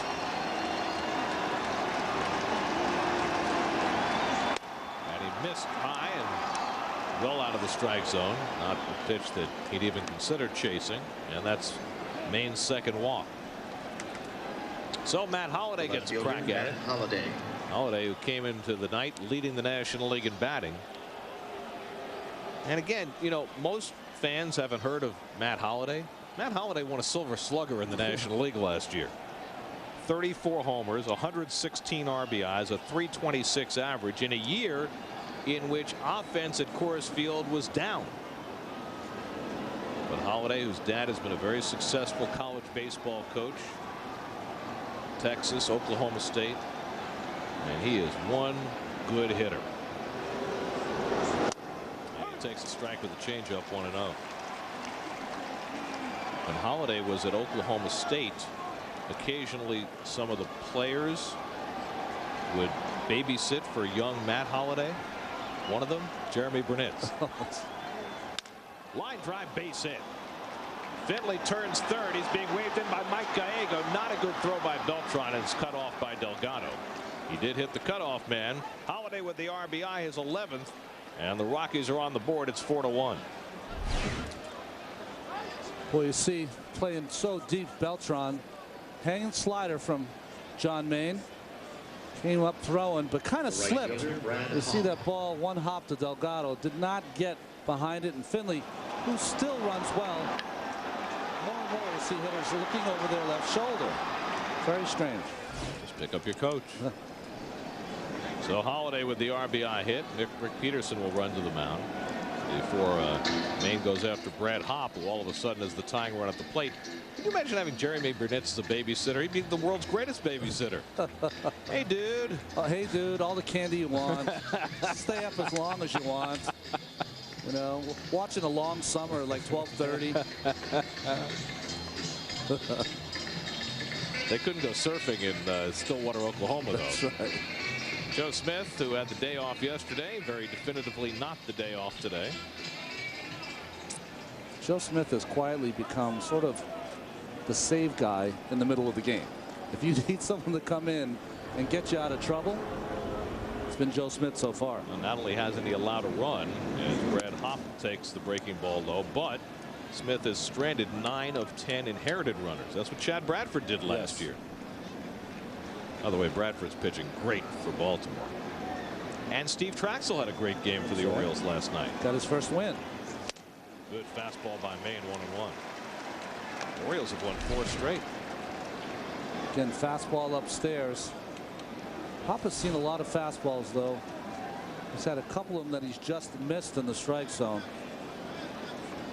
Hit one to the wall in center field that Beltran ran down his last time up. 1-2 to Hop. Well, the Rockies always fare far better at Coors Field than away, but last year was the smallest differential they've ever had. A 47-point differential is large, but not as large as usual.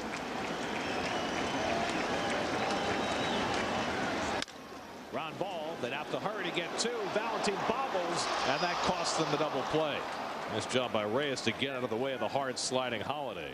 Just that little bobble cost him a chance. Well, Valentin knew he had to get rid of it quickly. Could not make the connection. Good job by Reyes avoiding the slide. See that?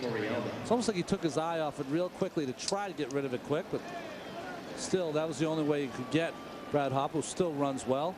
Good slide by Holiday. That's a picture perfect slide to take out the shortstop. So the inning continues for your Torrealba, who hit one to the center field fence, on which Beltran made a beautiful play, also grounded to short. And the slider misses to Torrealba. Elton at third, Hopp at first, and 2 down. 4-1 New York, 6th inning.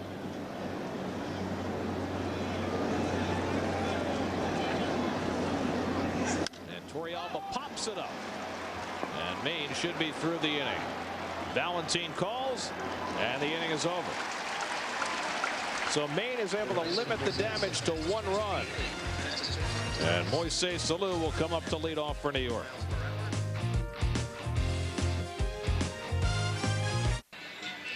Here's a view from the dream seats out in left field. Think you have the best hat collection in New York? SNY and New Era are teaming up to find out. And the winner gets an autographed, game-worn Mets cap. The New Era Hat Collection Contest. Log on to SNY.TV to enter and win.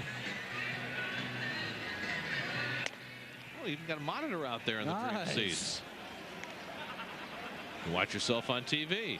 If you know you're on TV, look around. You're on, look, no. Can't do both. Problem is when you turn around and look, all you see is your back.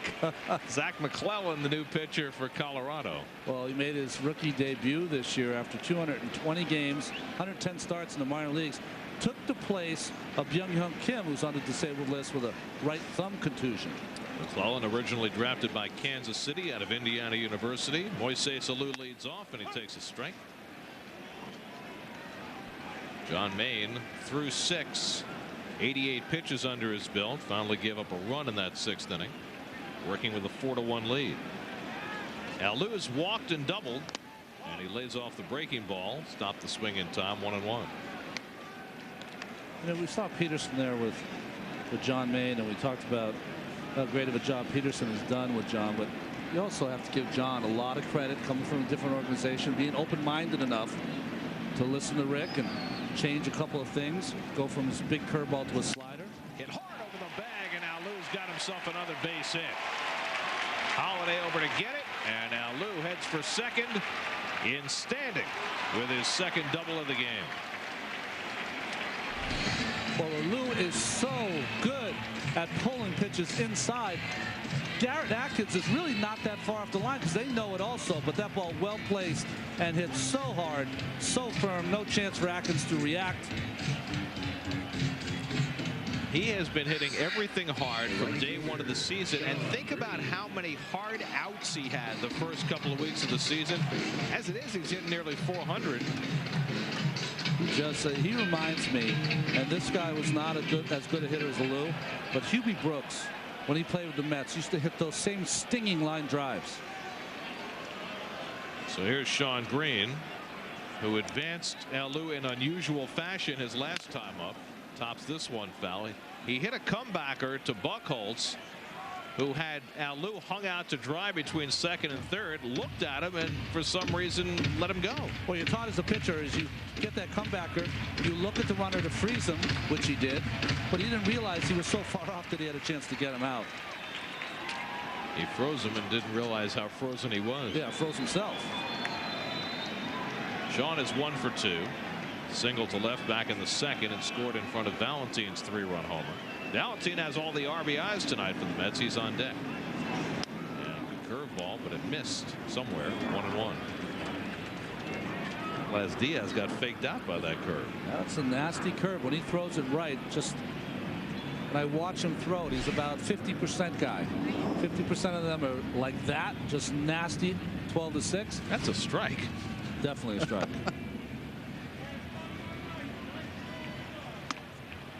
Just missed, and it's 2-1. Buchholz went 5 innings, allowed 4 runs and 5 hits in his first start of the season.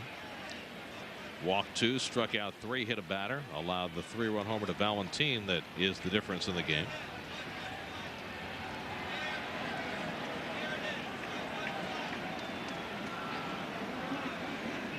'28-year-old Zach McClellan in just his 3rd big league game. And now he's behind on Green, 3-1.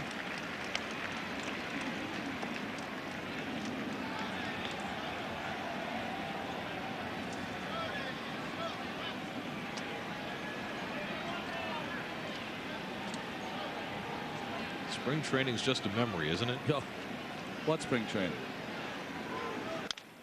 That'll advance the runner.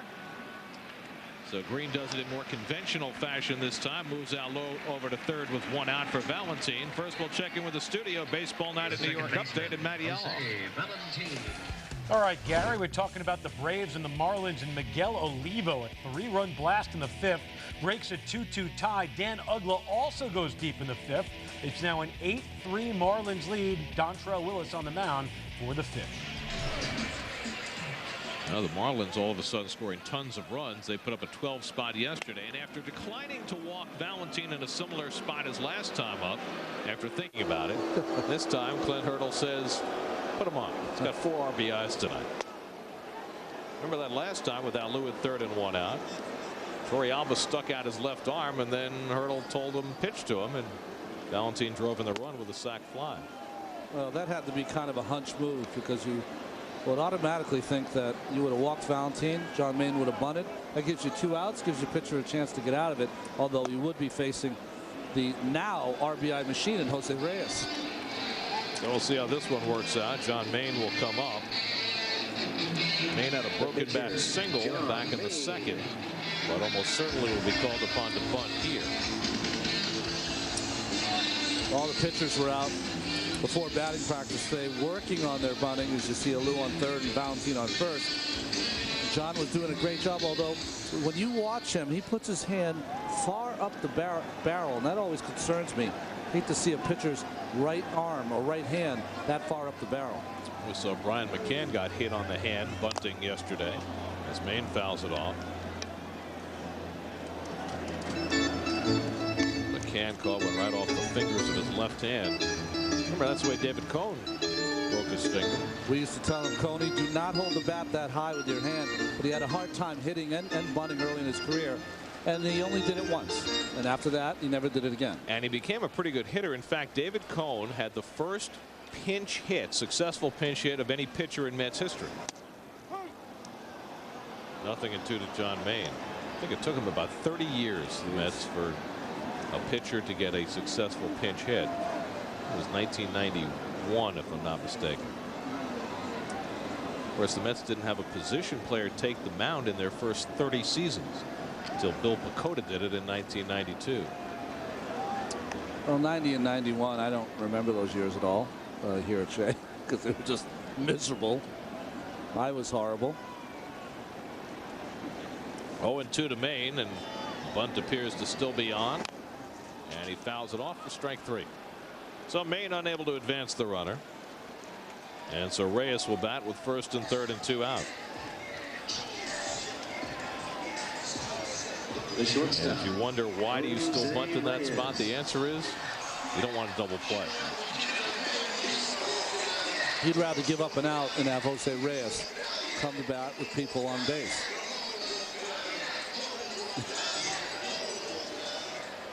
He's got some great looks, doesn't he? Reyes has driven in 16 runs this year, as Maine will refocus himself on pitching. Jose 0 for 2 and a walk tonight, but he's stolen 2 bases, and he takes the breaking ball as Torrealba slides over to stop it. Well, watching Zach McClellan pitch, you can see that he just throws tons of curveballs. Again, Alou at 3rd and Valentin at 1st. That was the first right-handed hitter, Moises Alou, to get a hit off Zach McClellan with that good curveball.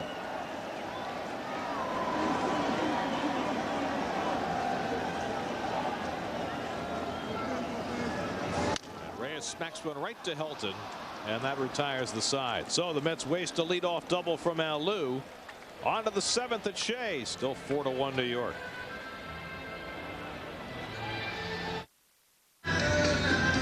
John Maine gets set to start the 7th inning. Before he does, let's check in with Kevin Burkhardt. Well, guys, Clint Barmes is only one of 3 guys in Major League Baseball history to hit at least 400 his first month in the league.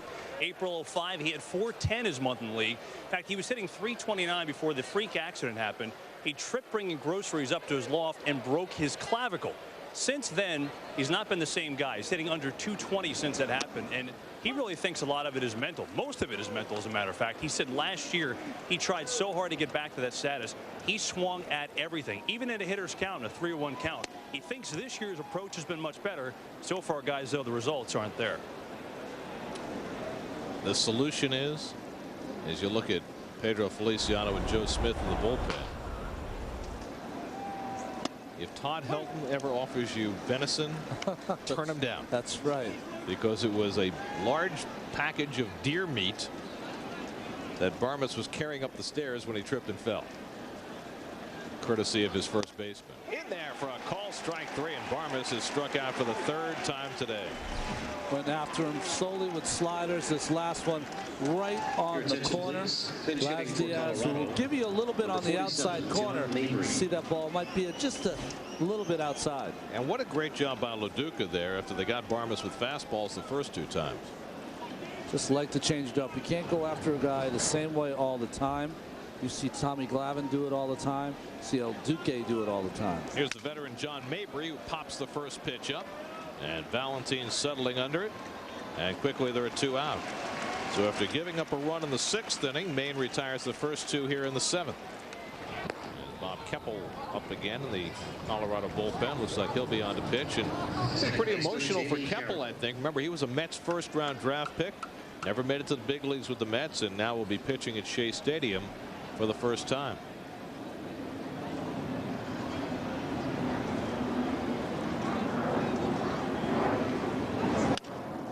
Jamie Carroll hits the first pitch in the air, left center field for Beltran, and a very easy inning for John Maine as he gets the Rockies on 6 pitches. 7th inning stretch time at Shea. Loduca, Beltran, and Delgado coming up. Well, the Mets and Rockies opening up a 3-game series at Shea, and Reyes was off and running early twice in the first 2 innings. John Maine off to a fast start with help from his outfield defense. Steve Finley caught one against the wall, couldn't do that in 99. 3-run homer by Valentin, who added a sac fly, and that's all the scoring for the Mets tonight as they lead the Rockies 4-1 going to the bottom of the 7th. And former Met #1 draft pick Bob Keppel toes the Shea Stadium mound for the first time. Well, made his major league debut with the Royals last year, going 0-4. In fact, in the minor leagues, he was called up after giving up 10 runs in 10 2/3, warranting that promotion. Paul Loduca, first man to face Keppel, and he hits it toward the hole. Barmes on the backhand, plenty of time, and he throws out Loduca, 1 pitch and 1 out. So 1 out and nobody on. Carlos Beltran 0 for 3 today, but he certainly has contributed with the glove.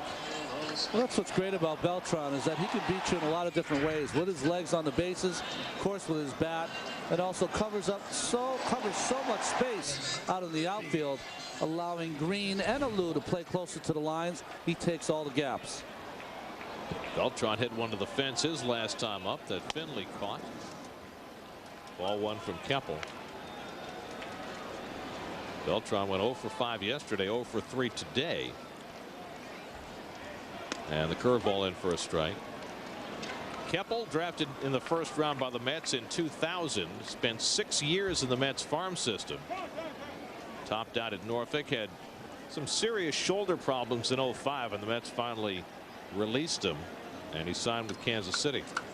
Now resurfacing with Colorado. 2-1 to Beltran.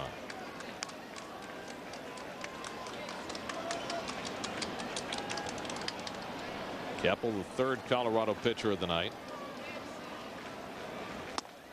There's a strike, 2-2. In fact, I remember when the Mets drafted Bob Keppel, and as they do with a lot of first rounders, they brought him to Shea Stadium. Yeah. He's from St. Louis, very polite but wide-eyed. Looks like he's grown up a little bit. And the changeup low, it's 3-2. Well, it happens a lot more than you think, that you get drafted by a team and have all this promise and a chance to play in the big leagues with that club, and you end up not panning out. Beltran drives one toward the right field corner. Cut off by Hop. Beltran on his way to second, and in standing with a one-out double. 7th double of the year for Beltran. Well, you see the right fielder here, Hop, playing off the line, trying to play in the gap. And Beltran gets a hanging curveball. When you get a hanging curveball, left-hander will pull that. So Hop makes a nice play in getting to the ball. And remember, the last 2 seasons, Brad Hop has had 26 assists, 16 last year. So Beltran digging out of the box, and he knows that he's going to continue to dig because Brad Hop with that good arm in right field. So after Beltran's double, let's take a look at our New York Lottery team box score. All the RBIs tonight belong to Jose Valentin with a 3-run homer and a sacrifice fly. Moises Alou 2 for 2 and a walk, couple of doubles. And the Mets with a 4-1 lead and looking to expand on it as Delgado steps in. Carlos 0 for 2 and he takes ball 1. Mentioned earlier that neither Delgado nor Wright has a home run this year, and the Mets thus have not had a home run from the 4th or 5th spots in the batting order in their first 17 games. It's the longest the Mets have gone into a season without a home run from the 4th or 5th spots. I don't think it'll affect Delgado because he's such a veteran. He's going to come through. But do you ever think, we always tend to think of David Wright as a 10-year veteran because that's how he acts. So professional. You think it wears on a young player when he hasn't had a home run through the month of April? Like, who has the power of a David Wright? Well, he says no, but, you know, it's like a relief pitcher saying the home run I gave up yesterday doesn't affect me today. Or the starting pitcher who hasn't had a win through April, when people say, hey, you've been pitching well. Well, that doesn't really matter. You need a win. On 2-1, Delgado rips one deep right field, headed to the wall, and it's out of here. There's the first home run of the season for Carlos Delgado. He had gone 118 regular season at bats without a home run, and there was no doubt about that one. 2-run shot for Delgado, and it's 6-1 New York.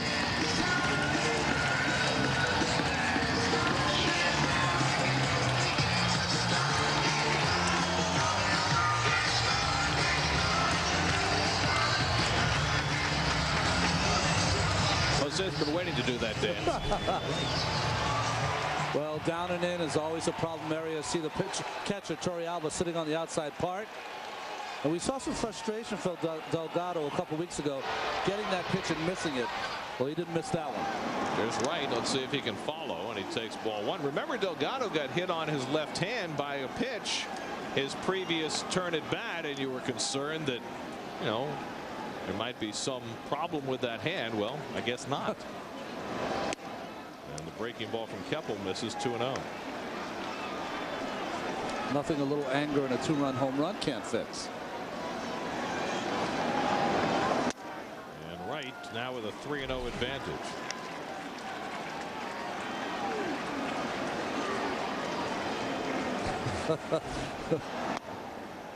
And Wright walks on 4 pitches.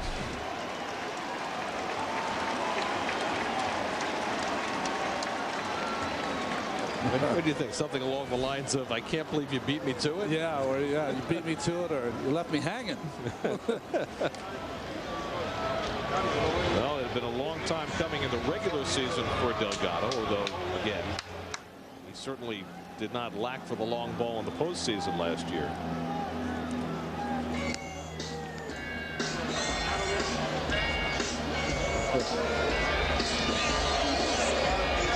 I guess that finger doesn't hurt at all. You know, I was just looking. The Mets took Keppel with the 36th overall pick in 2000. And took David Wright with the 38th overall pick in 2001. This shows you that the draft is a crapshoot. And you were talking about making it to the big leagues with another team after getting drafted in the first round. Personal experience there, right? Exactly. I'll tell you, I thought I was going to be with the Rangers forever. Within 6 months, I was traded to the Mets. I said, wait a minute. Everyone said that I was going to be the future of this organization 6 months ago. Now I have no future. I'm going to New York. Traded for Mr. Mazzilli. Yep. Toward the hole and through into left field, a base hit. Wright stops at second, and Moises Alou is 3 for 3. He just keeps on getting hits, even this time without hitting the ball particularly hard. Well, you see Barmes, he's not really playing Alou to pull, which I think is a mistake. That's double play depth, but he's shading towards the bag, which doesn't allow him with this a lot of topspin, this ball to get past him. Barmes does not have the range of Tulowitzki, their starting shortstop, or was their starting shortstop in the first 16 of the 17 games. So Alou 3 for 3, 2 aboard for Sean Green. And Sean watches it wide. So Bobby Keppel's much delayed Shea Stadium debut is not going well. Double, home run, walk, single. Still looking for a second out. And takes a look back at his old minor league teammate Wright.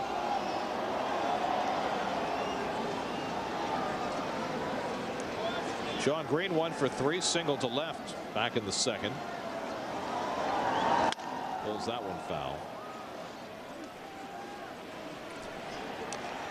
The Mets Ticket Marketplace is the easiest and best way to access premium seat locations at Shea. Sign up for your membership now at Mets.com. Members can purchase available prime club and box seats for single games directly from the Mets Ticket Marketplace. For more information, visit Mets.com.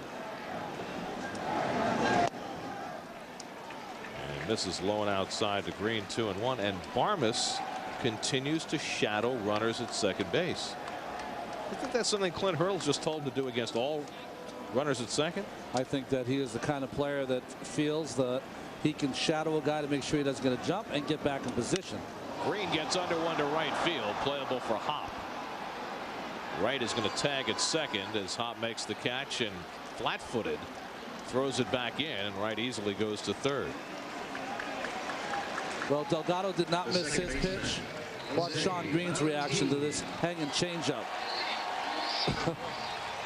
Despair at missing that pitch. Oh. And we thought he had the weekend off.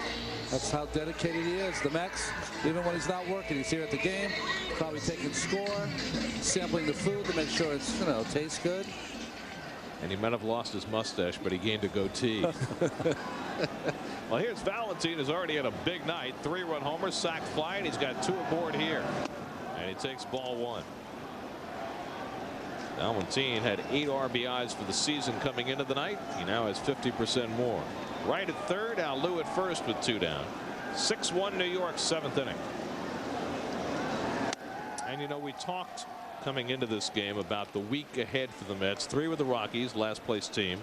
3 with the Nationals, last place team. And you hate to say that you're supposed to win those games, but it's really a chance for the Mets to fatten up this week. And important for them to get off to a fast start here. The only difference in baseball is that a pitcher can have such a factor in the game that if someone gets hot for the Nationals or the Rockies, that could change the swing of that. But when you're looking at the week, you want to go 5-1 against these teams, or you want to win the series, which would make it 4-2 if you took 2 out of 3 each way. But 2-2 to Valentin. Good teams beat up on teams that are down, and both teams are down right now. The one guy in this Rockies rotation for this series that you'll look at is Aaron Cook, who goes tomorrow night. He's a quality starter, although he's not off to a good start this year. 2-2 to Valentin. Keppel just trying to put a close to this inning. Fouled away. Del Duque goes for the Mets tomorrow night, and then Mike Pelfrey on Wednesday afternoon. And the Mets are off Thursday before they go to D.C. for the weekend.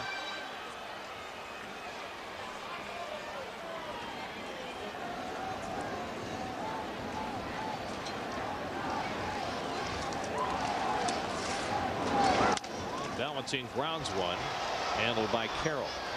And that ends the inning, but the Mets put up 2 runs as the long-awaited first home run of the year from Carlos Delgado. A 2-run shot expands the Met lead to 5 runs.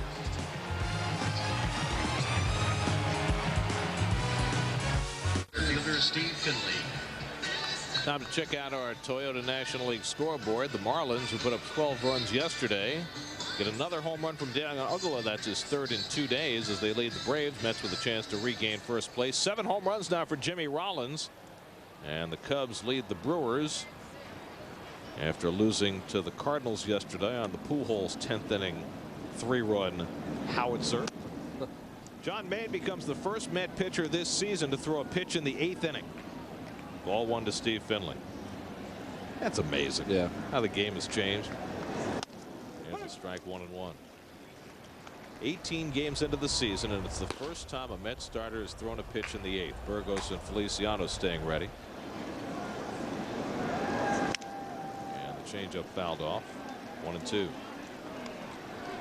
Finley 1 for 3, drove a double to left his last time up and scored the only Rockies run. The Rockies have really had trouble scoring runs. They're 12th in the league in runs scored. They haven't hit a home run in their last 5 games. 2-2 to Finley. I mean, the Rockies are last in the league in home runs. Used to be you just penciled them in as somewhere around 1 or 2 because of Coors Field. Finley pops it foul, and that comes out of play. Steve Finley, now 42 years old. Played with the Giants last year. Teammate of Moises Alou. They at times had an all 40+ outfield in San Francisco. Slap to third. And David Wright throws out Finley 1 away. They had Alou, Finley, and Bonds in that outfield last year in San Francisco. Third baseman Garrett Atkins. So 1 away. John Maine right at 100 pitches for the night. Look at that, though. Strikes the ball 67 to 33, right where you want to be. Maine has walked 2. He's struck out 4. He's allowed a run and 5 hits. Here's the number 3 hitter, Garrett Atkins, who's 0 for 3 tonight.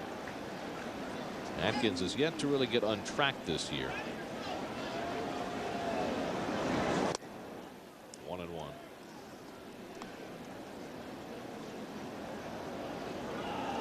Well, I'll tell you, Maine's special. That's pretty special, too. Off to the right now to play. Still throwing 91, 92 miles an hour. That looked good, by the way. That did, huh? Could we get a couple of helmets full of ice cream? That's a feast. Look at that. Will they be able to sleep tonight? Nah. Atkins watches it. Strike 3 call. 5 strikeouts for John Maine. Well, threw a couple sliders, couple changeups, and this fastball just perfect. On the knees, on the corner outside. We talked about Laz Diaz. There's a little bit on the outside, but that was a perfect pitch. Well, let's see the results of our SNY Text Bowl. When will Barry break Hank Aaron's home run record? 51% said early. Todd Helton fouls the first one back. Looks like most folks believe that Barry's early home run hot streak will continue. And those people that are D, those are the people who don't want him to break the record, probably. A lot of those people around. Yes. It certainly would appear as though everybody connected with Major League Baseball outside the city of San Francisco would prefer that Barry just disappear. Well, the commissioner hasn't committed to going to watch if there is a memorable game. Hank Aaron said if it happens in Atlanta, I'm not going. Very strange for that kind of event. Hit hard. Valentin can't quite get it. And Helton has his second hit of the night. Todd Helton is just a hit machine. But what he does, I think, as you see the middle, he goes up the middle just about as well as anyone. And Valentin makes a nice try. Got a quick jump, almost with the leap, just avoided him. Ball hit too hard. But think about Helton. He reminds me a little bit of, on the left side of a Paul Molitor, or someone that just has such a short stroke. He can wait on the ball just a fraction longer than most hitters. There's Matt Holliday, who has 2 hits tonight, and make it 3 as he sneaks one through the hole. That moves Helton down to second. And this game has basically gone the way every Rockies game has gone this year. Helton and Holliday are getting their hits. but the rest of the lineup is doing nothing. And Willie Randolph may be ready to make a pitching change. Wanted to get Maine through the 8th, but after back-to-back hits, you might want to bring in the lefty to face Brad Hopp, and that's exactly what he'll do, as he'll go to Feliciano. So John Maine goes farther than any other Met pitcher this season, 7 2/3, and a chance to go to 3-0 on the year.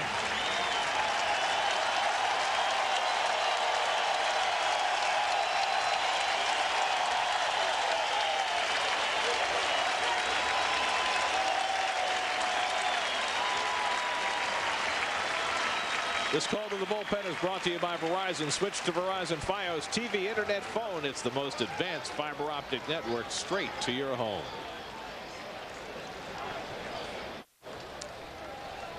Daily News Live is the place to break down the sports issues of the day. Join the panel of special guests as the discussion and debate rages on in the heart of the media capital of the world. Daily News Live weekdays at 5 with encores at 11 only on Sportsnet New York.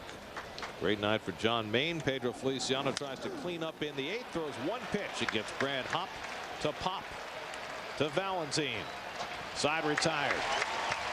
Feliciano strands a pair.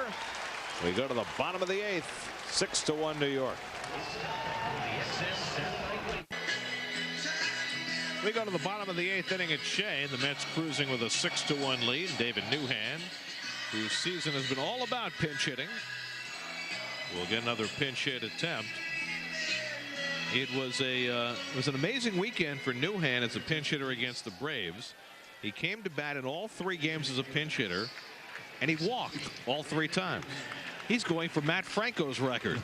Franco once walked 20 times as a pinch hitter in one season. And Bjorks Burgos looks like he'll get the 9th in a non-save situation. So Newhan, who's 2 for 7 when he's gotten a chance to swing the bat, up against Bobby Keppel, who stays on to pitch the 8th after giving up 2 runs in the 7th. And again, it's ball 1 to Newhan. They just don't want to pitch to him. 33-year-old David Newhan. What do you suppose is the over-under on when Newhan starts a game? Shallow left center for Finley, and there's 1 out. Time for a baseball night in New York update. Let's go to the studio and Matt Yaloff. All right, Gary. Astros and Phillies wearing number 42 in this game. Team still honoring Jackie Robinson after last week's rainouts. Jimmy Rollins right now a double shy of the cycle as the Phils looking for 3 in a row, 7-4 in the 7th. Ever since they had that hour-and-a-half pregame meeting on Saturday, the Phillies all of a sudden have been playing better. They lost that game Friday night to the Reds. The game John Lieber started. They haven't lost since. As Reyes takes ball 2. So maybe, just maybe, Charlie Manuel finally got his point across. Reyes 0 for 3 and a walk tonight. Lifts this one to left field. And Holiday drifting. 2 out. So 2 out and nobody on. Tonight, right after Nissan Postgame Live, it's Geico Sports Night. We'll go in the Mets clubhouse for a reaction. Yankees in a battle with Tampa Bay. And the Rangers and Devils move on in the NHL playoffs. All tonight on Geico's Sports Night.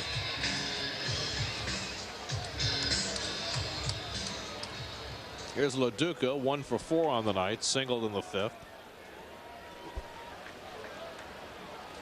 2 big blows in this game, a 3-run homer for Valentin in the 2nd, a 2-run homer for Delgado in the 7th, and the rest was all John Maine.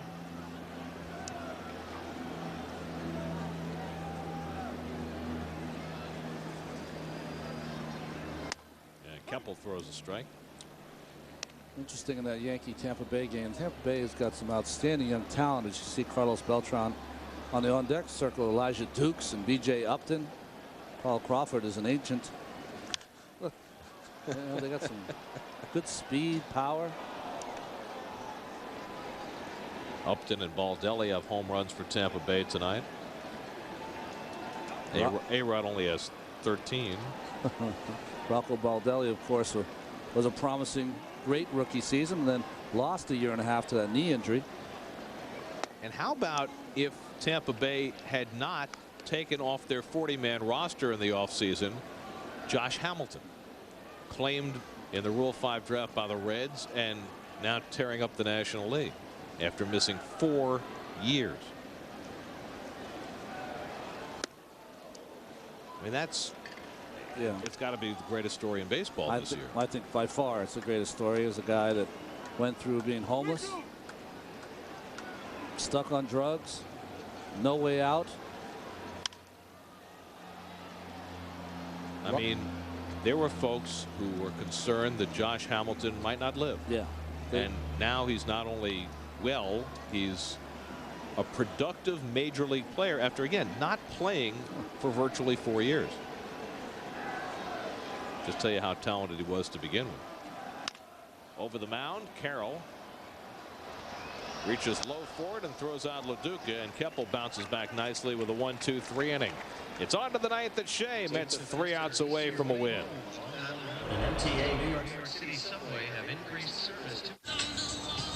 And Bjork's Burgos will try and close it out for the Mets tonight on a night when Carlos Delgado has his first home run of the year, and that's our Panasonic Plasma Replay. Panasonic for the speed of sports. One golf shot later, Delgado's off the schneid, and the Mets turned a 4-1 game into a 6-1 game. Plenty more where that came from. Well, Ambiorix Burgos, who appeared in yesterday's game, got the first 2 outs, then put a base runner on and was taken out of the game. But Burgos here, he's had a lot of these different kind of outings. He's thrown into the fray, and then the next outing is not a blowout, but in a game which should be in hand. Yovi Torrealba first man up, and he takes the fastball for ball 1. And, you know, given Burgos the right amount of credit, I mean, he should have had a 1-2-3 inning yesterday. But that drop in right field by Sean Green that was scored a double for Scott Thorman really started off the tumbling down of that entire game for the Mets. And a little surprising in the 9th inning, with as little as Endy Chavez has been used, that Endy's not out there. I mean, Willie has acknowledged it's been tough for him to find his bench players enough playing time. A lot of it has to do, of course, with the weather. That's 2 games canceled. Also the days off in April that you always get. Torrealba lifts one down the right field line, and that slices away and goes into the crowd. Well, right-hander Josh Fogg is pitching for the Rockies on Wednesday. And that'll be an afternoon game, and maybe Endy will get a look there. Maybe that'll be David Newhand's first start. I don't know. It didn't sound real good for Newhand getting a start the other day when Willie was talking about it, because he said, well, I've got Endy as a backup outfielder and I've got Easley as a backup infielder. He said, during the summer when my outfielders need days off. The summer's still 2 months away. Well, maybe he meant by the weather. It's nice summery weather. It's not looking good for David getting a start, I'm telling you. 2-2 to Torrealba. And Burgos comes up and in 3-2. Well, when Willie used his irregulars on Saturday, they paid dividends for him, with Damian Easley and Ramon Castro both hitting home runs in that game. On 3-2, Torrealba takes ball 4. Well, that's not the way Burgos wanted to start the inning, overthrowing a couple of fastballs after getting into a 2-strike situation. The shortstop, Clint Barmas will try to avoid the golden sombrero. Ooh. He was blown away the first 2 times by John Maine. The 3rd time, Maine went to sliders and struck him out. And now he's got to face Burgos' heat. And it takes a strike. Maine went 7 2/3, allowed 1 run and 7 hits, walked 2, struck out 5, and is in line for his 3rd win without a loss.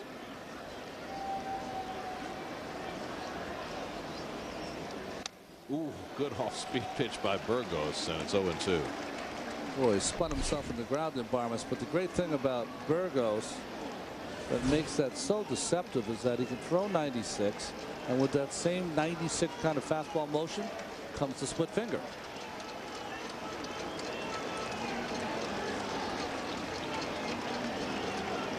Struck him out. The dreaded golden sombrero, although, wait a second. Yeah. He went down for the 4th time, Barmas did. And there's 1 out in the 9th. By the way, Maine's earned run average after 4 starts, 1.71. Beautiful.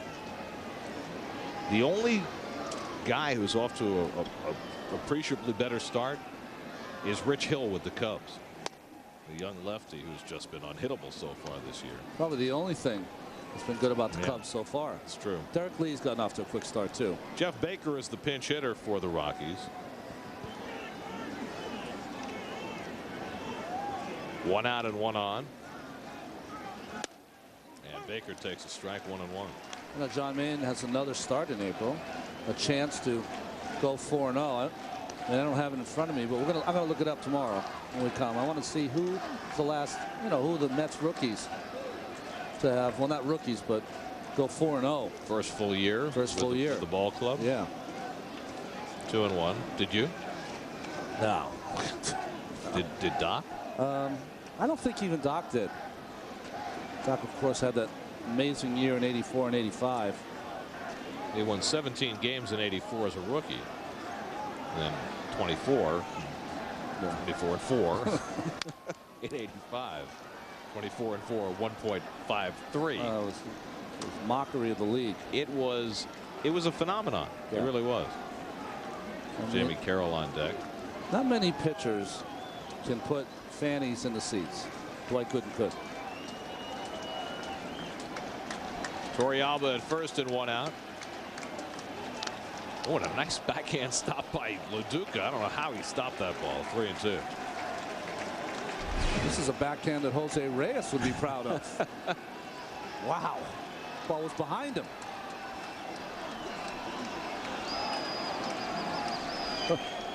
Oh, and he still wants to make a play. Cat-like quickness. Well, he figured maybe Torrealba would be breaking. Wouldn't be a good idea down by 5 runs, but maybe. 3-2 to Baker. Popped it up. Playable for Valentin. 2 out.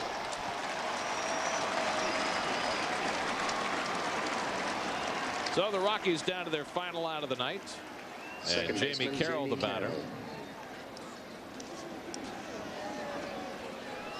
Carroll has gone 0 for 4 today. Sean Green made a nice play on his foul fly back in the 5th inning. And Burgos trying to finish it off for New York. There's a strike.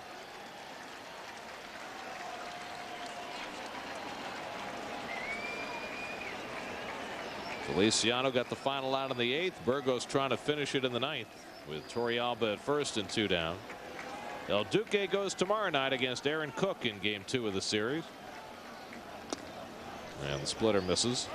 1-1.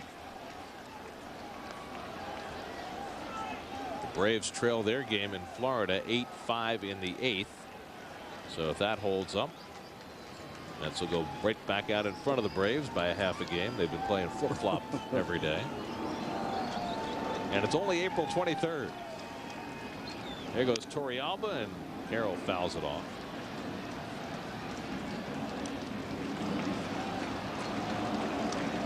Let's see, only 144 more games for the standings to change every day.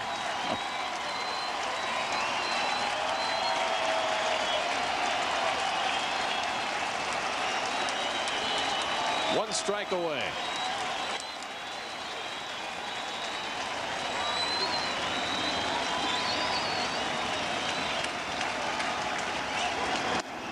Misses with the slider, and it's 2-2. And Bjork's Burgos, who just turned 23 years of age. The somewhat older Steve Finley on deck.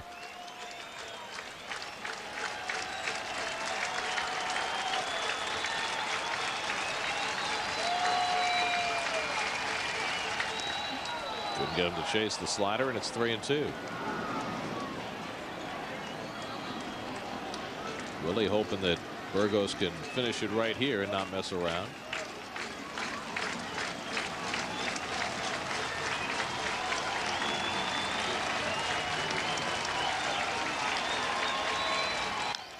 Just got a piece.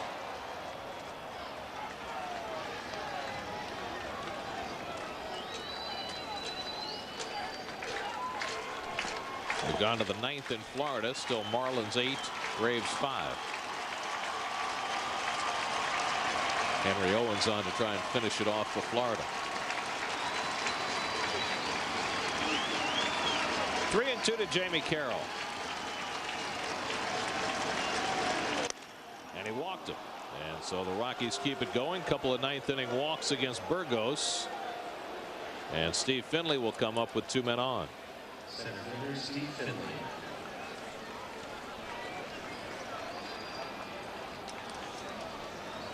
No action as yet in the Mets bullpen. Well, I'll tell you, that'll tear a manager up inside, because the only way teams can come back in this kind of ball game is you give them gifts. And these 2 walks have been gifts in this inning. Finley a double in 4 trips. He scored the only Rocky run, and he takes that one high.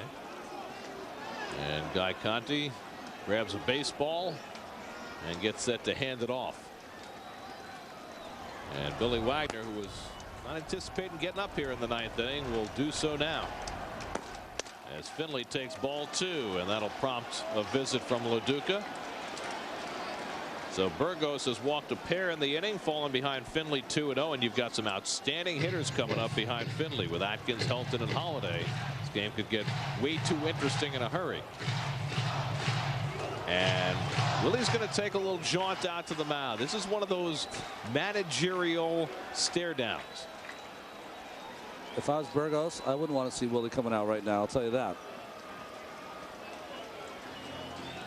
Because sometimes there's a pat on the back, and sometimes there's a kick somewhere else. And I think that was one of those latter. You know, if it's about mechanics, if it's about pitch selection, the pitching coach goes out. If it's about, hey, get it done, that's Willie's responsibility. 2-0 to Finley. And there's a strike. No messing around with that fastball.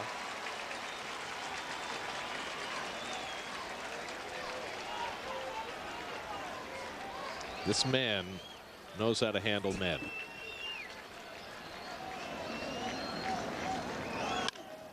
Pulled foul, and it's 2-2 to Finley. You know, we talked about Manny Acta and in pulling Ryan Church out of a game yesterday. Don't think Manny didn't learn a lot in a couple of years around Willie Randolph. I admire the way he deals with his pitchers too. Not many managers like pitchers. Does a great job at that.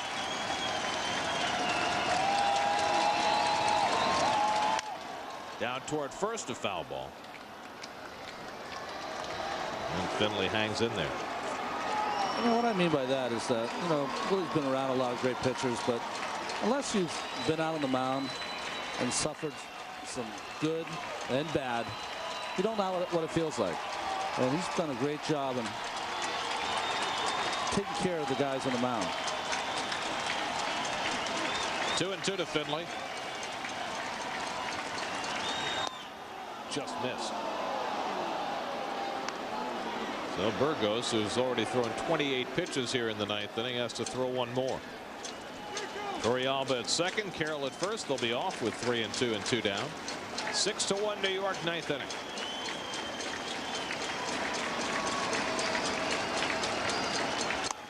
And he walked him, and the bases are loaded. Well, the Rockies need one more base runner to get the tying run to the plate.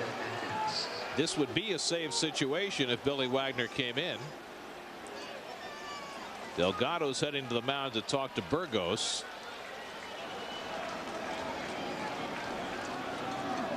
Garrett Atkins, a right-hand hitter, up with the left-hand hitter Helton behind him. He's staying in. Well, he's going to stay with him. So Burgos gets one more batter, and Atkins takes a fastball for a strike. 3 walks in the inning have filled the bases. And if Atkins were to get aboard, Helton would come to the plate as the tying run. Atkins 0 for 4 tonight. He struck out his last 2 trips. And he hits one in the air, foul. Loduca back, but it's out of play. And again, Burgos is 1 strike away from finishing this game off. Do you think that somewhere in the clubhouse, John Maine now is chewing on a towel as we speak?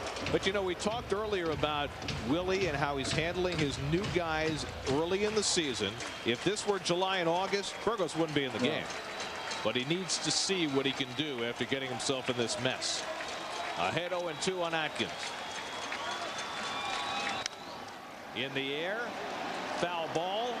Delgado over. The ball game is over.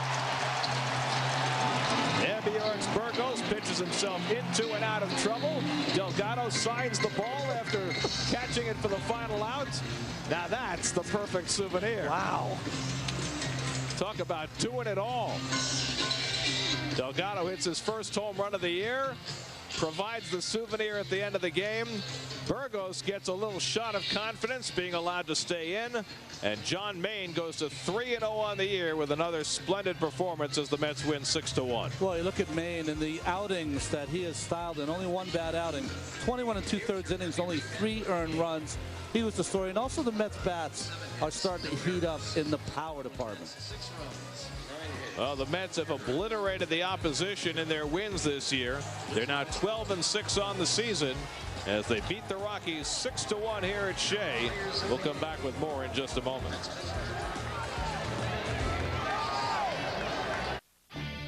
Mets baseball on SNY is brought to you by Nissan and the next generation Nissan Altima. By Geico, 15 minutes could save you 15% on car insurance. Visit geico.com or call 1-800-947-AUTO. By Aflac, ask about it at work. By Acura, advance. By Ford, visit your tri-state Ford dealer today.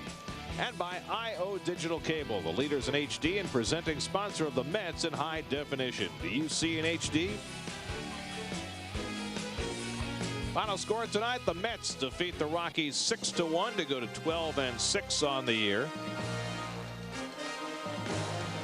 Be sure to join us tomorrow right here on SNY at 7 o'clock as the Mets continue their series with the Colorado Rockies. Coming up next, it's Nissan Post Game Live.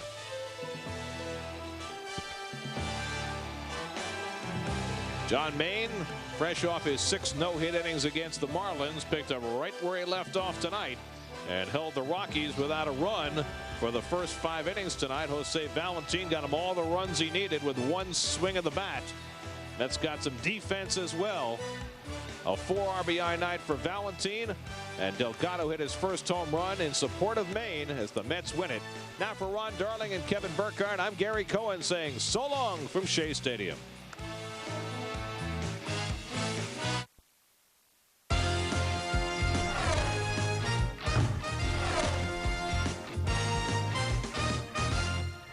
With fantastic starting pitching and the long ball, the Mets improved to 12-6, and they shake off Sunday's disappointment in short order. This is Nissan Post Game Live. Matt Yaloff, along with former Mets outfielder and 9-year Major League vet Dave Gallagher. Geico Sports Night comes your way after this show.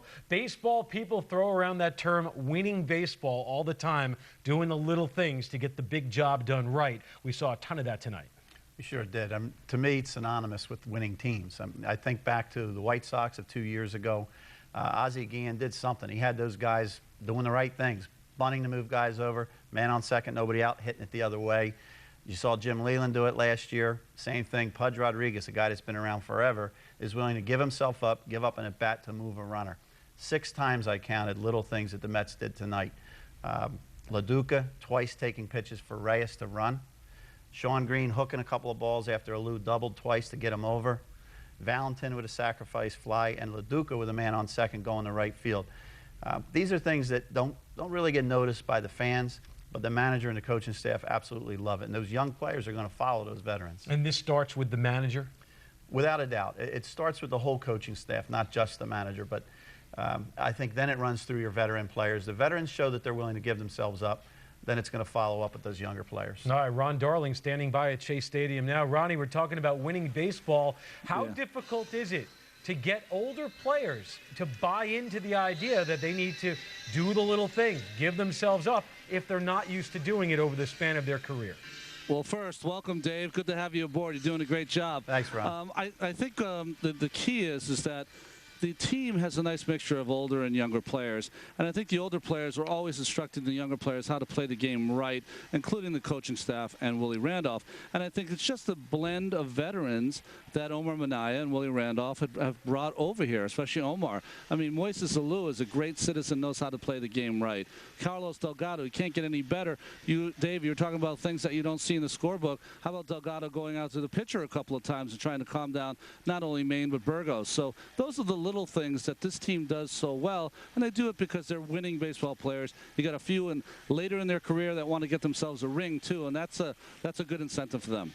Hey, Ron, John Maine so far this season has been doing things that he had not done on a consistent basis last year. We heard Willie talk last season about, from time to time, lapses in concentration.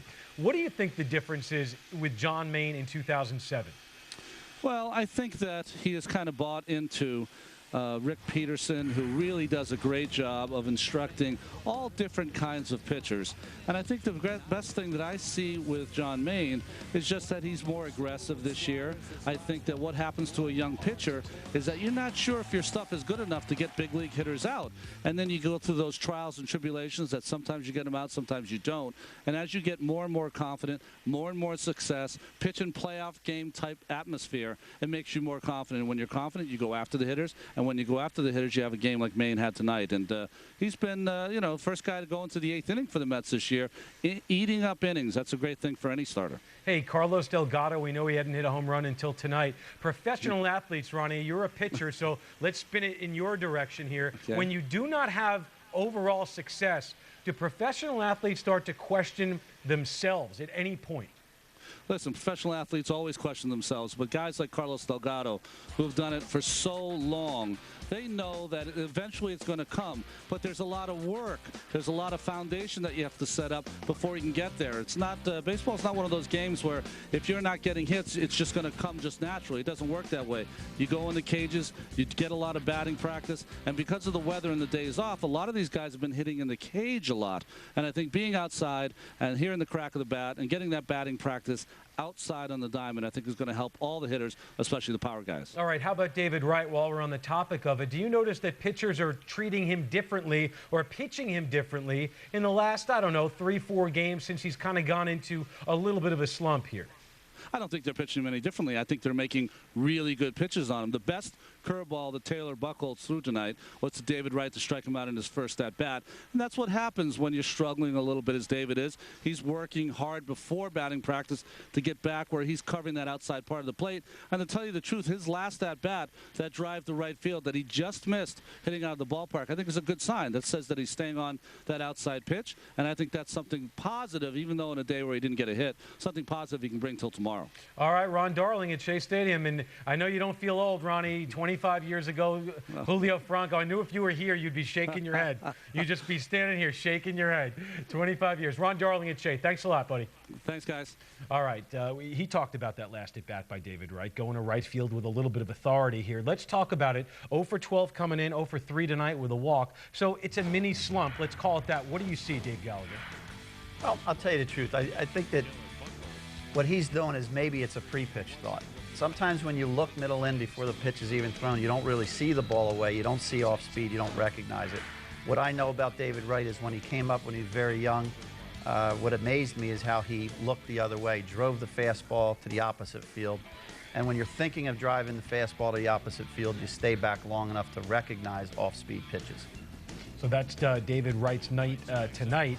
And in the 5th inning, finally David Wright launches this one here to right field. And when we talk about that's a good sign, tell us why.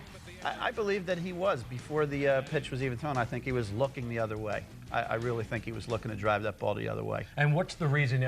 Talk about guys who are either slumping or not hitting for power when they use the center of the field or the right side of the field, being right-handed hitters. Why is that good? What does it tell you about what he's doing? he's willing to let the ball travel. He's willing to wait on the pitch. And it's not even so much what it does for you in order to hit the fastball. It allows you to see off-speed pitches a little bit longer. If somebody throws a slider, if you think about why a slider is effective, the hitter's brain says fastball. And then it looks like a fastball. If you're not staying back, if your brain is saying it's a fastball, let me turn, let me get out there on it, you start your swing, the ball breaks low and away. When you're looking to drive the fastball to the opposite field, you stay back long enough to recognize the slider that not only breaks in the zone, but even tougher, the one that breaks down out of the zone. And it'll be interesting to see what David Wright does tomorrow after that at bat in the 5th inning. Nissan Postgame Live is presented in high definition by IO Digital Cable. It's the leader in HD. Do you see in HD? When we come back here in the SNY studios, Dave Gallagher and I go inside the game. We break down the highlights, and you will hear from that man, Carlos Delgado, when we come back.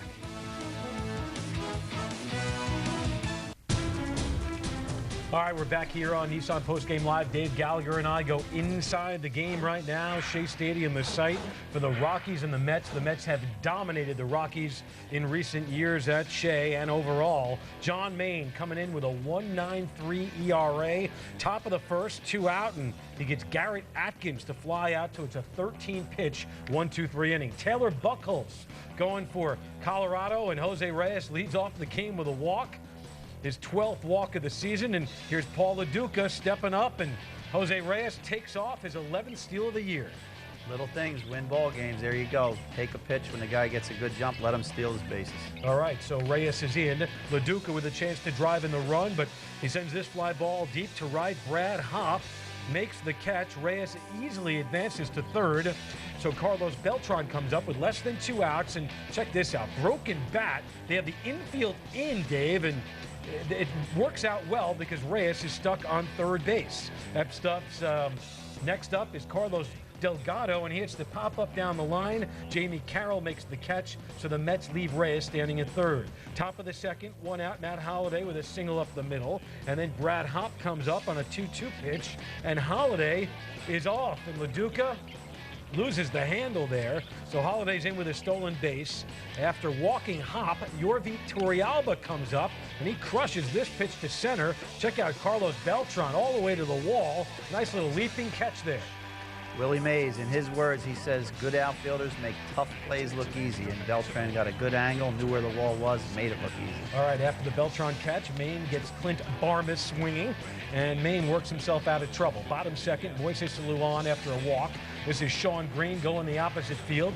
We've seen him do that a ton this year. 2 out, or 2 on, and 1 out for Jose Valentin, and look at this. Get out. Look at that sky. It's a Mets blue, and that's a home run. It's a 3-run home run, his second of the year. It's a 3-0 game. John Maine comes up. I like to call that a duck snort to right center field. His second hit of the year. He had 1 hit all of last year. Jose Reyes is next, and a little chopper. The Rockies try to get 2, but not happening there. Reyes is safe. So LaDuca now. First pitch. Look at this. Reyes not going on the pitch out. Now he is going. Torrealba with a great throw, but Reyes beats it, his 12th of the season. With LaDuca batting second, Reyes has a chance to lead all of baseball with stolen bases. He knows how to hit second. Top of the 4th, 1 out. Todd Helton with a single to left center. Carlos Beltran cuts it off, and Todd Helton with a single on that ball. How about it? It's the thick air of not being above sea level. Next batter, Holliday hits the comebacker to Maine. Maine thinks about second, but hesitates. What's going on here? Why not go for the lead runner? Now, we talked about it. I'm not sure why he didn't, but I just know that before that pitch is thrown, you have to communicate to the pitcher. He's got to know where he's going with the ball. All right, next batter is Brad Hopp. He goes to right center. Beltran with a running catch at the wall. That almost cost him because of that right there, but no harm done, and inning over. Bottom of the 4th, Alou leads off with a shot to left, just shy of a home run. Alou ends up with a leadoff double. 3 for 3 in the game. He's hitting .397. Sean Green, the comebacker, and Alou is hung up, but Buchholz doesn't go for the lead runner. What happened there? I can't tell you what's inside his mind, but I still think, as we talked about in the pregame, he's not relaxed at this level yet. All right, Valentin, the sac flies, so that costs them because that lead run winds up scoring, and the Mets take a 4-0 lead. Bottom of the 5th with 1 out. LaDuca on after a single. Beltran at the plate. This one goes to deep center. Steve Finley, shades of 1999 when he didn't catch it in the playoffs against Todd Pratt. But Steve Finley, what is he, like 50? Yeah, believe it or not, Matt, I played with him in '90 in Baltimore, and we used to practice robbing home runs. The coach would hit him. Wow. Carlos Delgado takes one on the hand, shakes it off. Trainer comes out, stays in the game, as you will see. The Mets head into the 6th with a 4-0 lead. Finley now leading off. Takes the fastball the other way over Alou's head. Finley with a leadoff double after a strikeout and then a walk to Todd Helton. Here comes Matt Holliday. The single to center field. Finley comes in and John Maine's shutout is over. The Rockies cut the lead to 4-1. Bottom of the 6th, Alou leads off. A shot over third. Man, this guy, anyone didn't know how good a hitter. I don't know how you couldn't know. He's been around forever. How about those hands? He's as quick as anybody I've ever seen on fastballs in. That's saying something, Dave Gallagher. Bottom of the 7th, 1 out. Beltran with a double deep to right, his 7th of the year. Carlos Delgado. Now remember, he got hit on the hand earlier in the game. What's he going to do? Oh, just that. Just his first home run of the season. It's a 6-1 lead. Carlos Delgado goes 118 at-bats in the regular season without a long ball. He gets one there. Top of the 8th, Maine still in the game. After giving up a single to Helton, he gives up the single to Matt Holliday. So Maine's day is done. 7 1/3, 7 hits, 1 run. He has been nothing but outstanding. Pedro Feliciano comes on, gets out of the inning, and in the 9th inning, Ambiorix Burgos makes things real interesting with a handful of walks, but the Mets get out of it with a 6-1 win, and the Mets are also now back in first place because the Braves lost tonight to Florida. And you know what? They're going to flip-flop a lot. They've been doing it in the early going, and they're back on top again. I wouldn't be shocked to see even the Phillies sneak back in. I really thought at the beginning of the season 3 teams would be in a race here in the division, and I'd actually like, for fans' perspective, I'd like to see the Phillies creep back in too. And the Phillies pounding the Astros tonight. That game not final, but Carlos Delgado, one of the stories tonight for the Mets in this 6-1 win, his first home run of the year, and he talked with our Kevin Burkhardt following the game. Well, Carlos, I was going to ask you how your hand's feeling, but then you kind of answered my question when you hit one about 400 feet over the right field wall the next time up. You know, the hand is better. I think I got lucky. Every time you get hit in the hands, you fear that something's going to be broken because it's nothing but bones. But he's not too bad. He just stung a little bit, and he was feeling better. I was able to move it, and I was able to go get my next at-bat. How good did that feel? I know there's not too many stretches in your career where you go without a home run like you did to start this year. How good did it feel off the bat? No, it's great. You know, it's a good feeling. You know, finally drive the ball. I mean, if you swing good, home runs will come. I haven't been swinging it back good. That's why the ball doesn't carry. You know what I mean? A lot of body involved with my swing, so it's nice to use your hands and catch it out front. I saw you joking with David Wright. Was he a little upset that you got the first before him? Because it's going to cost him too. He owes me money. The real reason comes through. Exactly. You know, it's a friendly competition all the time. We try to push each other up to be better. I mean, we're in it together. We're trying to win, and that's all we want to do. But we want to keep it fun. We want to keep it positive. You know, John Maine seems to get better every time out there, but the one noticeable difference this year, he's going in the 7th inning every start now. Last year, he didn't do that. This is really nice. I think that's a result of him being a little bit more consistent. He's been able to shave off some pitches from the pitching count, and you know, now 90 pitches will get into the 7th, and when last year 90 pitches will get into the 5th inning. So I think he's throwing more strikes. He's a little bit more aggressive, and he got a little bit more command. Carlos, thanks for the time. Great game. Thank you. All right, so Kevin Burkhardt with Carlos Delgado, and there's the home run. Comes in the 7th inning, his first of the year. And you have the sense, Dave, that now that he's hit one, he may hit a bunch. I think he's going to heat up with the weather. A lot of the power hitters, other than A-Rod, you see he gets looks like a low slider, and he hits a bomb right there. Other than A-Rod, a lot of the power hitters are down. And as everything is heating up now with the weather, I think you're going to see a lot of the power numbers go up. But one thing, I think a lot of fans and a lot of coaches in that Mets dugout breathed a sigh of relief when he hit that ball, and hopefully his hand is all right. Yeah, well, it seemed to be on that at bat, but it's always the day after that, you know, that hand could be. We saw LaDuca last week, a little tight in the finger there after getting hit with a foul ball. So hopefully he will be fine. Here's the Mets box score. Lots of crooked numbers in the middle there. Alou 3 for 3. Delgado gets off with that home run there, and Carlos Beltran 1 for 4. Paul LaDuca 1 for 5. And funny, Jose Reyes 0 for 4. You don't see a whole lot of lopsided Mets wins without Jose Reyes with at least a hit. He was on base, 2 stolen bases. You know, and there's so the rub, right? It is. Because he's on base. All right, how about the play of the game? It's the Nissan play of the game, and it's brought to you by Jose Valentin with a 3-run bomb to right field. Jose Valentin atoning somewhat for yesterday's E in the Braves game that led to the win by Atlanta. He gets that pitch up, and he tell you what, this guy is a good hitter, and we've seen it now for, coming up on a year and a half or so. He's more of an offensive second baseman. I think he would admit to that. But to his credit and to the coaching staff credit, he's worked so much on his defense. Yeah, and there's no doubt about that. All right. When Nissan Postgame Live returns, you'll hear from Willie Randolph. You will hear from John Maine. The Mets beat the Rockies in the opener of this series at Shea. Dave Gallagher, Nat Yelloff with you. Geico Sports Night follows. We're coming back with more.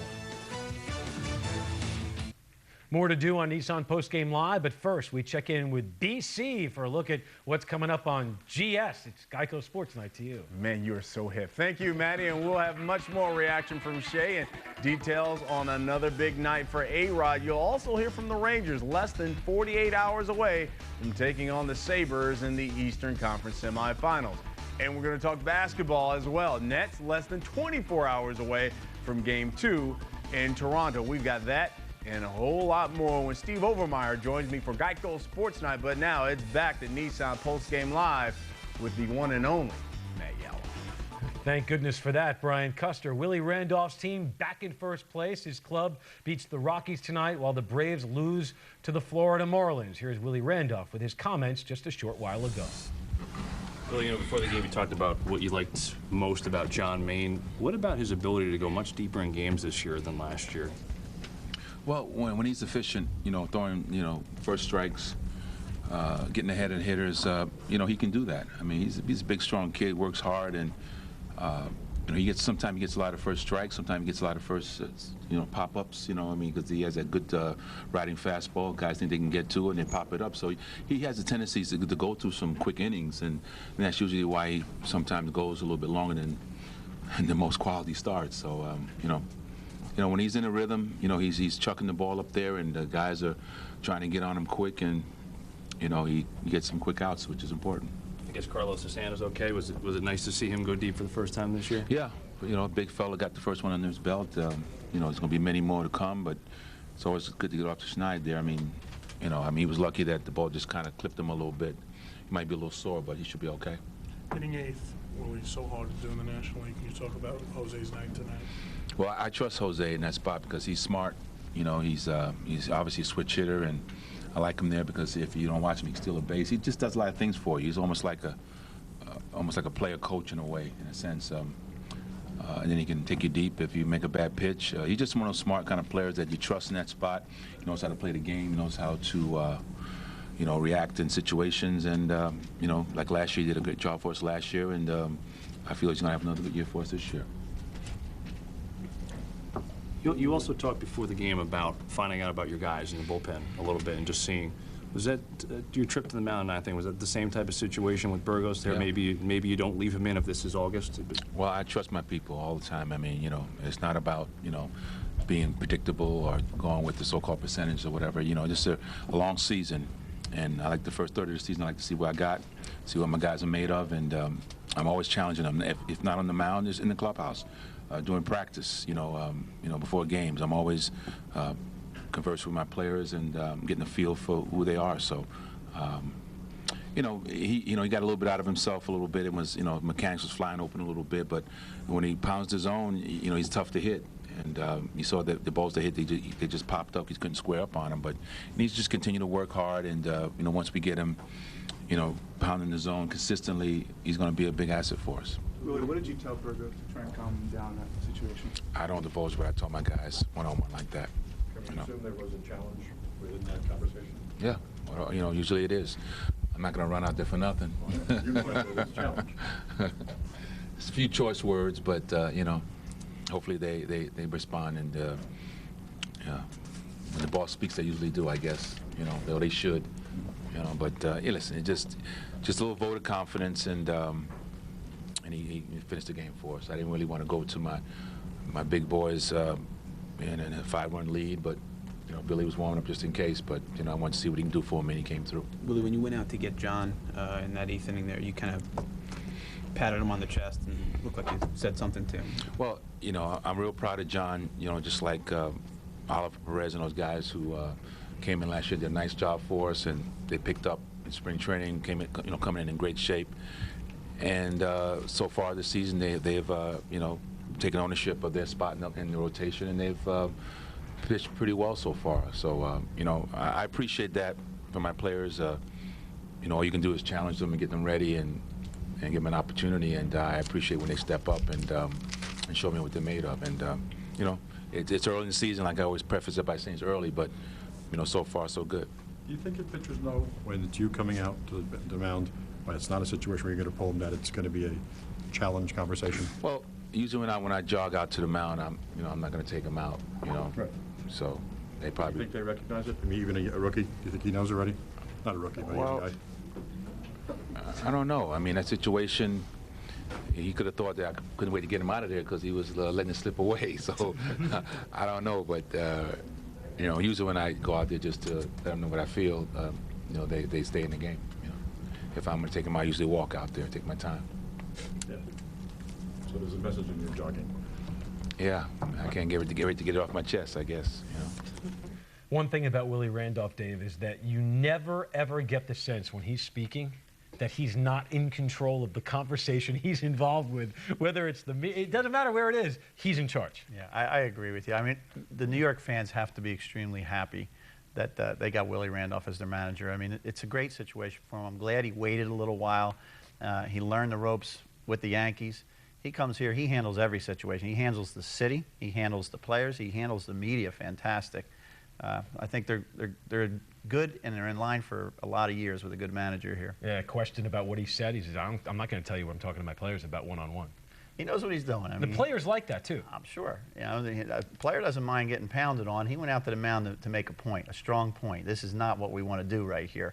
And then he didn't make it public. And that's not disrespecting the player, and the players appreciate that. And they play for him. And they'll play hard for him. All right, when we come back, you're going to hear from John Maine, who did some playing tonight, did some great pitching. 7 2/3 innings in the win. The Mets beat the Rockies. Nissan Postgame Live returns after this.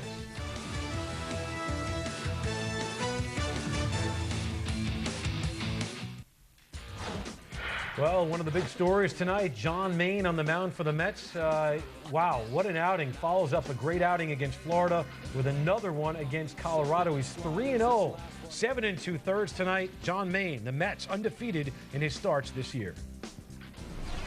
John, what has enabled you to go at least 7 innings in 3 of your 4 starts this year? I think, throwing more pitches for strikes, my slider, my changeup, and, I've been working hard, conditioning, things like that, and, it's paid off. John, are you conscious of how hard you've become to hit as far as just getting simple base hits off you? I mean, you've given up unbelievably few this year. No, no, because then I notice the ones that do get hit hard, and the defense did a great job of the warning track on a couple of those balls. But I don't think about it. I just try to, just make a pitch and execute something and see what happens. Why do you think you are so tough to hit this season? I don't know. If I knew, then I would try to be a little better at it. But I don't know. I'm just going up there throwing pitches. I'm trying to throw 3 pitches for strikes, and that's just my game plan. Were you a bit startled by how the reaction was when you left the field? I mean, it was pretty strong. Yeah, it was. It was stronger than I thought. But the fans here are great, and they see someone go out there working hard, and they respect that, and I appreciate that too. And how did it feel? I mean, actually, physically, what did you feel with that? I felt good. It's better than being booed a couple times last year. So right, but I mean, is there anything you feel it on the back of your neck? Do you feel it on your goose pimples? What is it that you might feel?